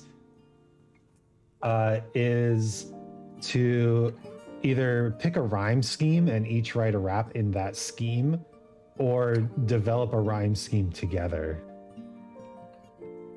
And when you say develop a rhyme scheme, yeah, so like the rhyme scheme could be like A B A B, right? like a one internal rhyme, or maybe like a BBB or something like that. Okay. I like this one especially. But BB.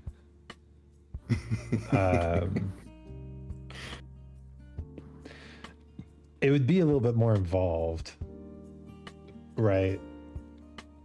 It'd be a little bit more involved in that. Well, because whatever rhyme scheme we picked or developed, we would each be writing a full verse off the bat. So it'd be a little bit more involved and a little less collaborative. Oh, okay, I get you. So this is going to be for 4 bars, or is it just a couplet again? Well, I was thinking maybe we, I wasn't really sure how this collab was going to go, but I don't think we should actually do this one. Like, it's an interesting idea, maybe for a bigger project. Like if we set up a rhyme scheme and then each wrote a verse and then combine those verses into a song, that would be really cool. But yeah, it would be. I think for this sort of like collaborative writing, I think honestly the one line at a time was probably like the peak, right? The one line at a time. Yeah. Yeah, I like that a lot. And we actually came up with like 8 bars there pretty quickly. Yeah, just imagine if we like stuck to that for a whole stream. We could like have a whole album done. Damn. Sky Mask, I hope your leg feels better. If it keeps hurting, then you should like get it checked out. Yeah, get some tussin on it. Some tussin, Robitussin. Yep. If it don't work, just use Motussin. Motussin, less problems. That's right. That's the cure for everything in the South. It's just Motussin. Anyway, this is probably not a bad time to wrap it up because I don't have any more group writing ideas, but we went through pretty much everything and it was a lot of fun. It was, man. I had a whole bunch of fun doing this. This was fun as hell. Like, and we actually got like some good shit down. Yeah, I really like the one line at a time. I love the pun one. The starting line and ending line ones are really clever. And then, I mean, the one word at a time one is weird, but there's some good shit in there. Yeah, that one was probably the hardest one, but it was fun. Like, all these little exercises were a lot of fun to do, and I feel like they helped out a little bit. Yeah, for sure. A lot of these are just straight out of like the improv comedy playbook. Man, look at you taking all these cues from outside sources, outside the media. I wonder what stage you're at. Maybe I'm getting ahead of myself. I don't feel like I've mastered anything yet. But honestly, sounds like something a master would say. Honestly, like, that's one of the reasons that I really like your content, because you came into VTubing explicitly rejecting the trappings that defined like what makes a VTuber. And yeah, you can make a statement when you go against the norm, but you can't really like continuously create content just by being obtuse and angry, right? And so yeah. as I started watching your content, it was more like, it's not just like rejecting corporate values. You're bringing in something that we don't normally see in the VTubing sphere to replace that. And that was very fascinating, and I really liked it. Well, yeah, because you can't just be like angry. Like, that only lasts for so long. Like, fucking, why am I sleeping with the WWE Universal Champion belt? Did you win the Man. WWE Universal Champions and Draft Steve's thing? Oh, you know, that would be fucking fun. I've seen do you watch I'm gonna do a shout out here. Do you watch Maxwell Flyweight? I'm following him on Twitter. I don't think I've seen one of his streams yet. I'm not sure when he streams. Like, bro's like an actual like wrestler. Yeah, literal wrestler, and he streams a little bit earlier than I do. I think I occasionally catch the end of his streams, but a while back he did a big like tournament stream where he turned a bunch of his VTuber friends into custom wrestlers in like WWE or whatever, and then just let the bots wrestle against each other and like commentate on it. Oh yeah, that's been on the back burner for some time now, man. Like, I have to. Well, I wanted to like put out like a broadcast to get people to see if they were interested in being made into a character, because I don't know, some people are weird. They might not want to be made into a wrestler for my stream. Yeah. But no, you should. You should. Coming. Yeah, it's been in the making for a long time, especially between me and a friend of mine, Minimancer. We've been talking about having Nugget Mania for such a long time. I need to make it a reality. Yeah, man. I mean, the best way to do it is like pick a realistic date and then just announce it, and then all of a sudden you've got a deadline that you got to do stuff towards. That's true though. But like, to fill out a whole bracket of people, that would take a lot of time to like make like custom wrestlers and like all that other shit. It's just something I have to plan ahead for by like a month or so. Yeah, I had a friend who used to do that with our D&D characters in Soul Calibur. Ooh. Because Soul Calibur character creator is also sick, and somehow in between running the games, he also had time to make all of our characters in Soul Calibur. Yo, Corey Caesar's here, the world cultural champion.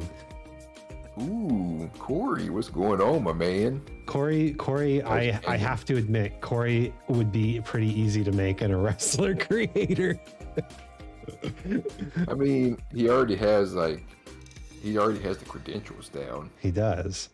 You put me in the WWE creator, and you're like, okay, well, you're wearing a hat with horns on it, and your spats have wings on the butt, and that's as close as we're gonna get. Man, I was gonna say I wouldn't make it where there's like wings on your trunks. Yeah, exactly. If I was in WWE, it would be really bad. Yeah, those guys are actually really talented in terms of like, they're basically stuntmen, right?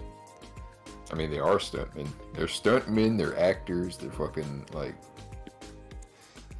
athletes. The quadruple threat. Yeah, for real. See, what would your finisher be called? What would my finisher be called? Yeah, I need to know what your finisher would be called, because if I'm gonna make you in a wrestling game, I need to know. Oh my god. Give me some examples. This is me literally knowing nothing about wrestling. Give me some examples of good finisher names. Good finisher names. Let's see now. Skymass says his would be a choke slam. Choke slam. Yeah. Choke slam's good. It's pretty self-explanatory. Yeah, it makes sense. What else is there? There's a... You know Rey Mysterio, right? That's a pretty big name. No. You don't know? Okay, you don't know Rey Mysterio. Okay, never mind. I've heard of The Undertaker. I've heard of John Cena. I've heard of... Okay. Is there one named Steve or something? Stone Cold Steve Austin. That's him. I'm just going to refer to him as Steve. Steve from accounting. Stone Cold like. Steve from accounting.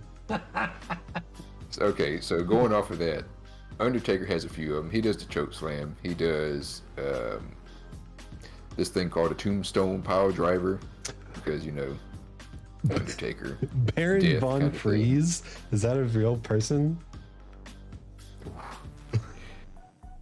You'd be surprised the kind of names they come up with in fucking wrestling, man. I mean, I guess I did just link to a streamer named Maxwell Flyweight, which is a pretty sick name. It's a really good gimmick. The Lord of the Flyweights. Like, I heard that and I was like, man, that's impressive. But yeah, Baron Von Freeze was one of the options for Stone Cold Steve Austin's name when he changed his gimmick over from Stunning Steve Austin. Oh, really? Yeah, he has the Stunner, the Stone Cold Stunner. They do collect titles, kind of, right? Yeah. Like title belt and whatnot. Well, not like title as in like a championship title, but like The Rock. I know The Rock. The Rock is a title. Oh, that's what you're talking about. The Rock is a title, but he had other titles too, right? Well, his working name was The Rock, but he did have what you would call titles. He was called like the People's Champ, the Brahma Bull. Yeah. The most electrifying man in sports entertainment history. What's the 619? Oh, that's Rey Mysterio's finisher. It's supposed to be named after like the area code where he's from, I think. Okay, wait.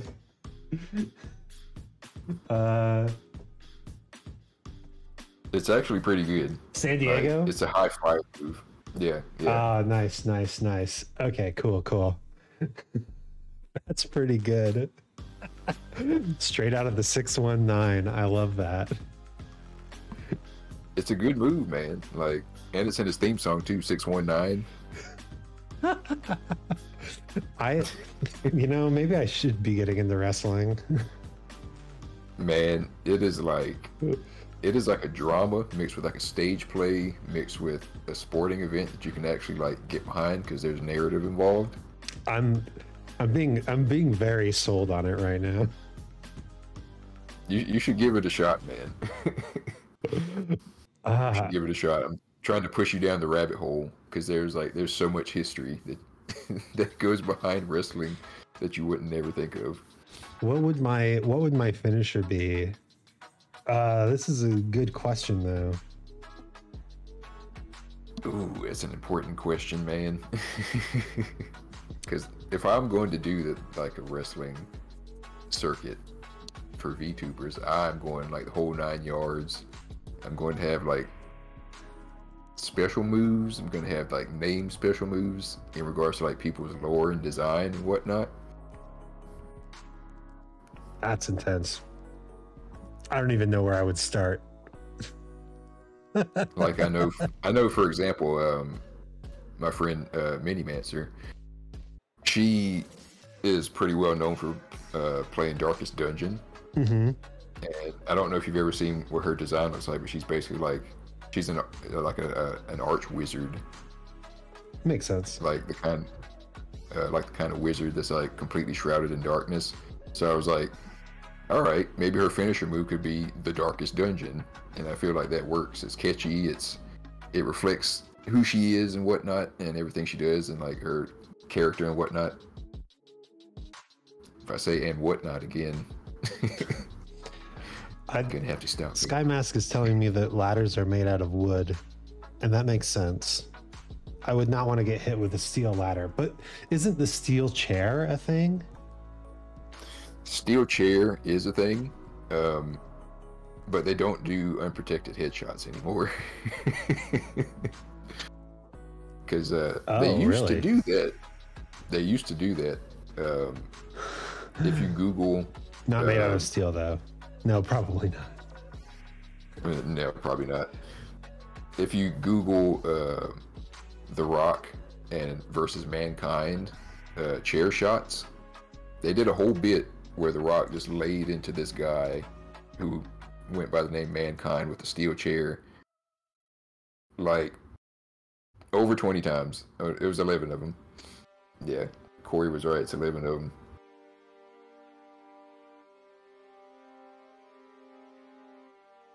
All right, I'm gonna have to like quick mute this tab.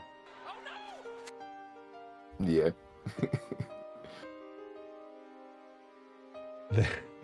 Holy shit! Yeah, he tried to drop an elbow on the ladder.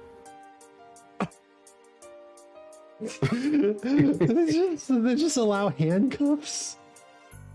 Yeah, that's the best part. He couldn't defend himself from this, so he just had to take it.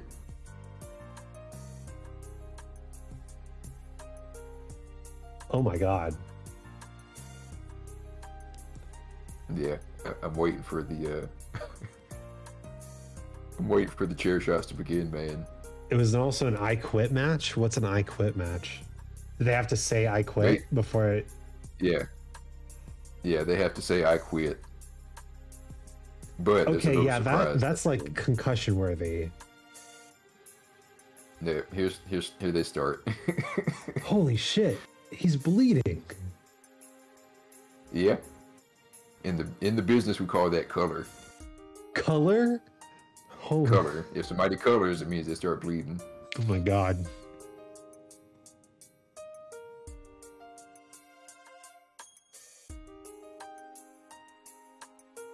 This is hard to watch, man. He did the eyebrow thing. Yeah, that's the Rock for you. He's the reason why I know how to do the eyebrow thing. It's hilarious. That blading is called the hard way. Yeah. Wait, without blading, without using knives? So blading is a thing for, like, when they need somebody to color, like for the narrative purpose, they'll have razor blades hidden on their person somewhere, and when the cameras aren't looking, the wrestler will cut a little incision in there, usually like right in their hairline, and have the blood that way.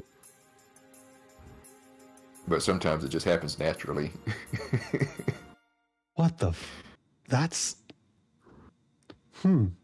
dedication. Man, if you were to look up somebody named John Moxley, he took a sawzall to the forehead because that's kind of his thing. He does extreme wrestling. What the fuck? Okay, yeah, these guys are like easily on par with stuntmen. All right, holy shit.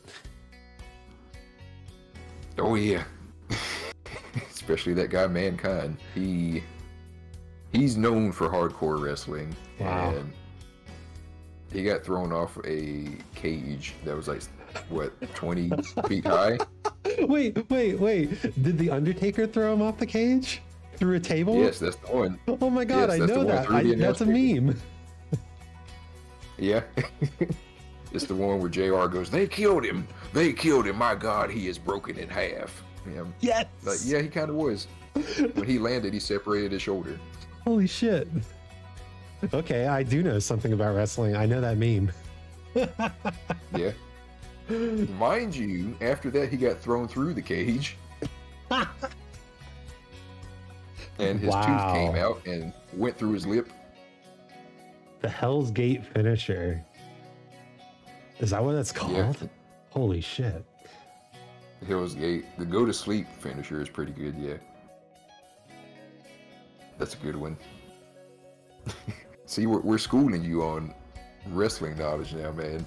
I'm like, I'm starting to get overwhelmed. I can't like keep up with the lingo happening. Mick can't even remember parts of the match now. Yeah. Mankind, his real name is Mick Foley. Okay. And he got concussed during that match. I can imagine. He separated his shoulder on the first fall to the outside. The first fall. He kept going after that. And then Undertaker tried to slam him on top. He tried to slam him on top of the cage, but the cage buckled and he fell through the cage. Oh boy. Yeah, his tooth came out and it went through his gum. Or so they say. He kept going after that, and then he got choke slammed on the thumbtacks. On the thumbtacks? Yeah. Undertaker brought out a bag of thumbtacks and spread them around the ring. Thumbtacks. Yeah, and he chokeslammed McFoley onto him. Jeez. What the heck? Oh my god. All right. I think we have to stop this stream. This is like incredible, but also we came out to see Mick Garrett because that is what he does. Wow. It's true. Oh yeah, and those chair shots that you saw just now, those were happening in front of his family. His family was in the audience. Wow. His wife and kids. That's intense. Okay. Yeah. Let's thank you everyone for coming out. Rock didn't say sorry right after. Oh, thank you for the posture check also. Ugh. Oh. This has been New my Hot shoulders. Rhymes by Prostates and Gear Shifts. Trademark. Please RAR XD. Please wow XD. Yeah, this is hella fun, and I think maybe we should like just start another Google Doc and start doing one line at a time, like pass it back and forth. Hell yeah, man. Maybe we'll actually This was surprisingly write something. fruitful. Yeah. Like I know it kind of got derailed at the end there, but We after got all of that material, derailed in the middle and at the beginning, and also a lot at the end. well, yeah. Sky Mask, thank you for all the knowledge. Thank you for imparting knowledge upon me. Oh yeah, you never answer what your finisher would be. Like, I what would it don't- be named? I feel like I can't answer now. It's just like monumental. It's absolutely massive. How am I supposed to live up to the greatness that is like the through the table cage drop? It's got to be you. Corey's right. It has to be quintessentially Isaac. It's got to be me. The overdue book fee. I don't know. The late fee. The late fee. I was thinking the same thing a minute ago. They were called the late fee. Oh no, that's pretty good. I was going to say the bookends, but that's already been taken. Wait, that somebody already took the bookends. Yeah, a guy named Booker T. Ah, okay. Well, that's pretty good. I accept that. That's a good pun. Yeah, because his name is Booker. He uses the bookends. Or King Booker. That's right. King Booker. See, this sounds like I'm just comparing it to fandoms. It sounds like a fandom, and that's Oh, it absolutely is. Like that's wrestling the is deep stuff. wrestling is like one of the best fandoms to be in. I equate it a lot with VTubers because like you could have one wrestler come out and be The Rock, which is basically just like charismatic, like masculine pretty boy. But you can also have somebody come out and be fucking somebody come out and be a fucking Royal Canadian Mounted Police. I did not expect that to come out of your mouth at that moment. Yeah, they had that. It was called the Mountie. Or Mick. Yeah, or Mick. Mick came out as 3 different characters. Wow. Well, 4 if you count him. So Mankind Mick is like legendary, right? I would probably say Mankind is the most recognizable one. It seems like all the biggest moments were him as Mankind, and it's definitely like the most recognizable gimmick that he had. That's basically what characters are called, just called gimmicks.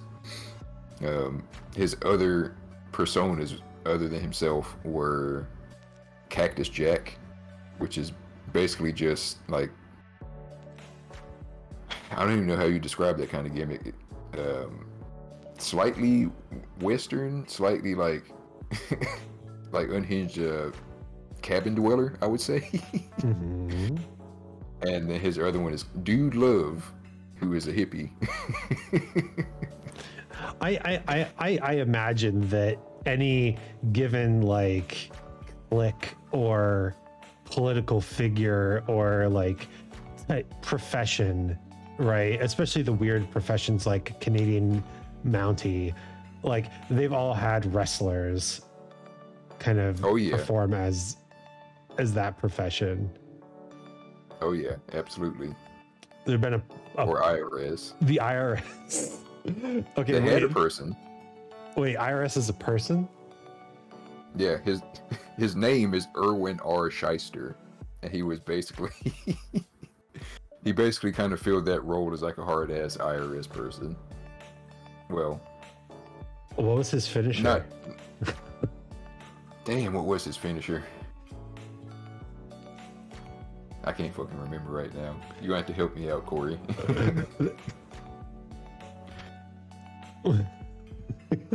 I just fucking love the fact that you could be like an IRS wrestler. You've been charged with tax fraud. You're going down. He was basically kind of like that. Yeah, he could work the whole like collector gimmick into wrestling. And I remember there was a faction called the Right to Censor. Audit. The Audit. Okay, that's what it was. Absolutely incredible. See, it's almost like JoJo in a way. Like it's just so. Oh my god, you're right. Out there. I just fucking love it, man. I just absolutely love it. Oh no, I feel myself gaining a desire to watch this. Yeah, one of my favorite factions was the Brood. The Brood. Yeah, there was run by a person named Gangrel and two other people that you might know of. Edge. Have you ever heard of Edge, the wrestler? I've heard of Edge, the guitarist. No. It's not the same person, but it was him and another guy named Christian, and they all were basically like vampires. Like they came out in like the shirts with the big puffy sleeves on it, and they had like sunglasses on. They came out in like a ring of fire, and Gangrel's finishing move was spitting blood at people, quote unquote. Ooh, that's intense. And they had a really baller ass theme song. maybe that's the goal, is to write a wrestler's theme song. Bruh, like no cap, fucking Jim Johnson, the guy who wrote like all the classic like Attitude Era theme songs. Mm-hmm. He wrote some fucking fire back then, of like varying genres too. You should look into him when you can. He's actually like a pretty interesting person. Only in wrestling can you have a pirate man be taken off TV and come back with a sister who he just wants to make happy. If you're referring to who I think you're referring to, Corey,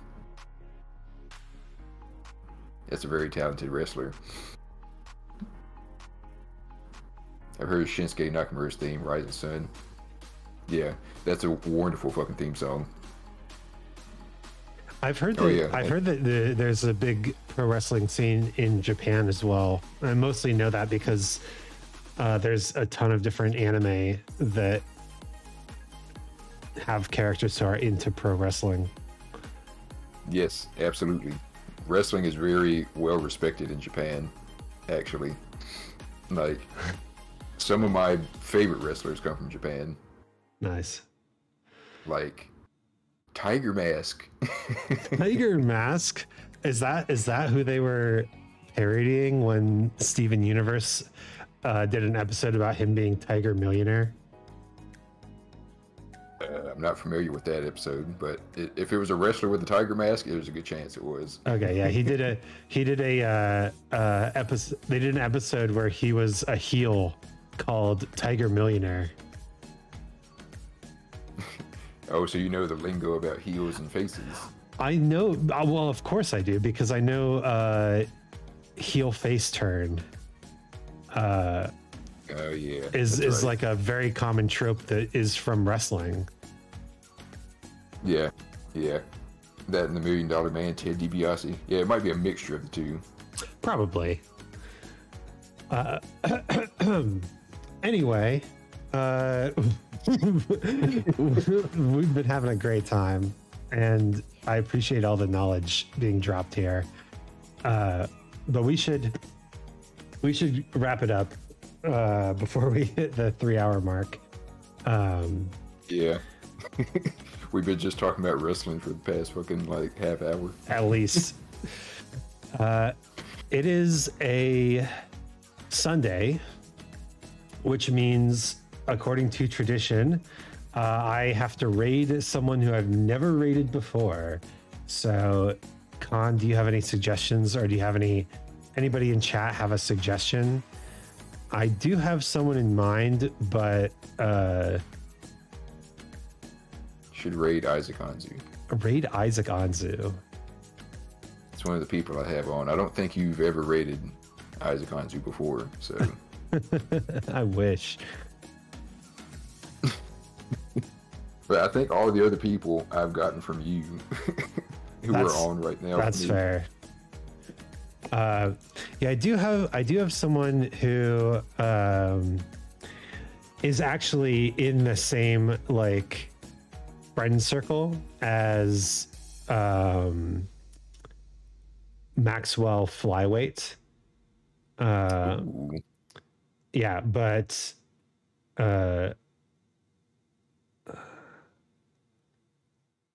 they are a purple poison dart frog VTuber. Ooh, And like that. one of the things that they do is they have a talk show called Poison Points, and it looks like it's still going. So we're going to try rating them. I think. Hell yeah. I know they're trans, but I don't know their exact pronouns. So Did you say their name already? I think they go by she her. The name is Irisu, and then the full stream title is Irisu Paisen. So I'm pretty sure Paisen is like a play on senpai.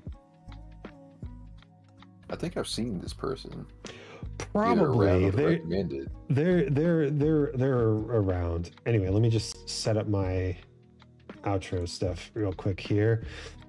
So yeah, we'll raid that person, and yeah, thank you everyone for joining. Thank you, Giraffe Steve, for the raid. That was awesome.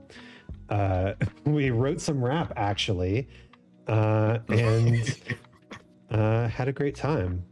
It's Yeah, man. It's your favorite Jaguar lad and Chimera chap writing rap that isn't crap. And now we're rating a frog. Yeah, thanks everyone for joining. I will catch you all next time. We're going to be finishing up Pokemon this week, and then maybe starting back into my beloved Sekiro. Oh boy. Mm-hmm. That sounds spicy. I'm Yeah. afraid. And make sure to follow TheTsarKhan. You can click on the link in the title. He's going to do the awesome Katawa Shoujo stream tomorrow night, so I'll be there. Yeah, come on down and say hello to me and Isaac and whoever else may be there. Woo. It's a good time. It is. All right. Thanks, everyone. Catch you next time. Farewell. Twisms.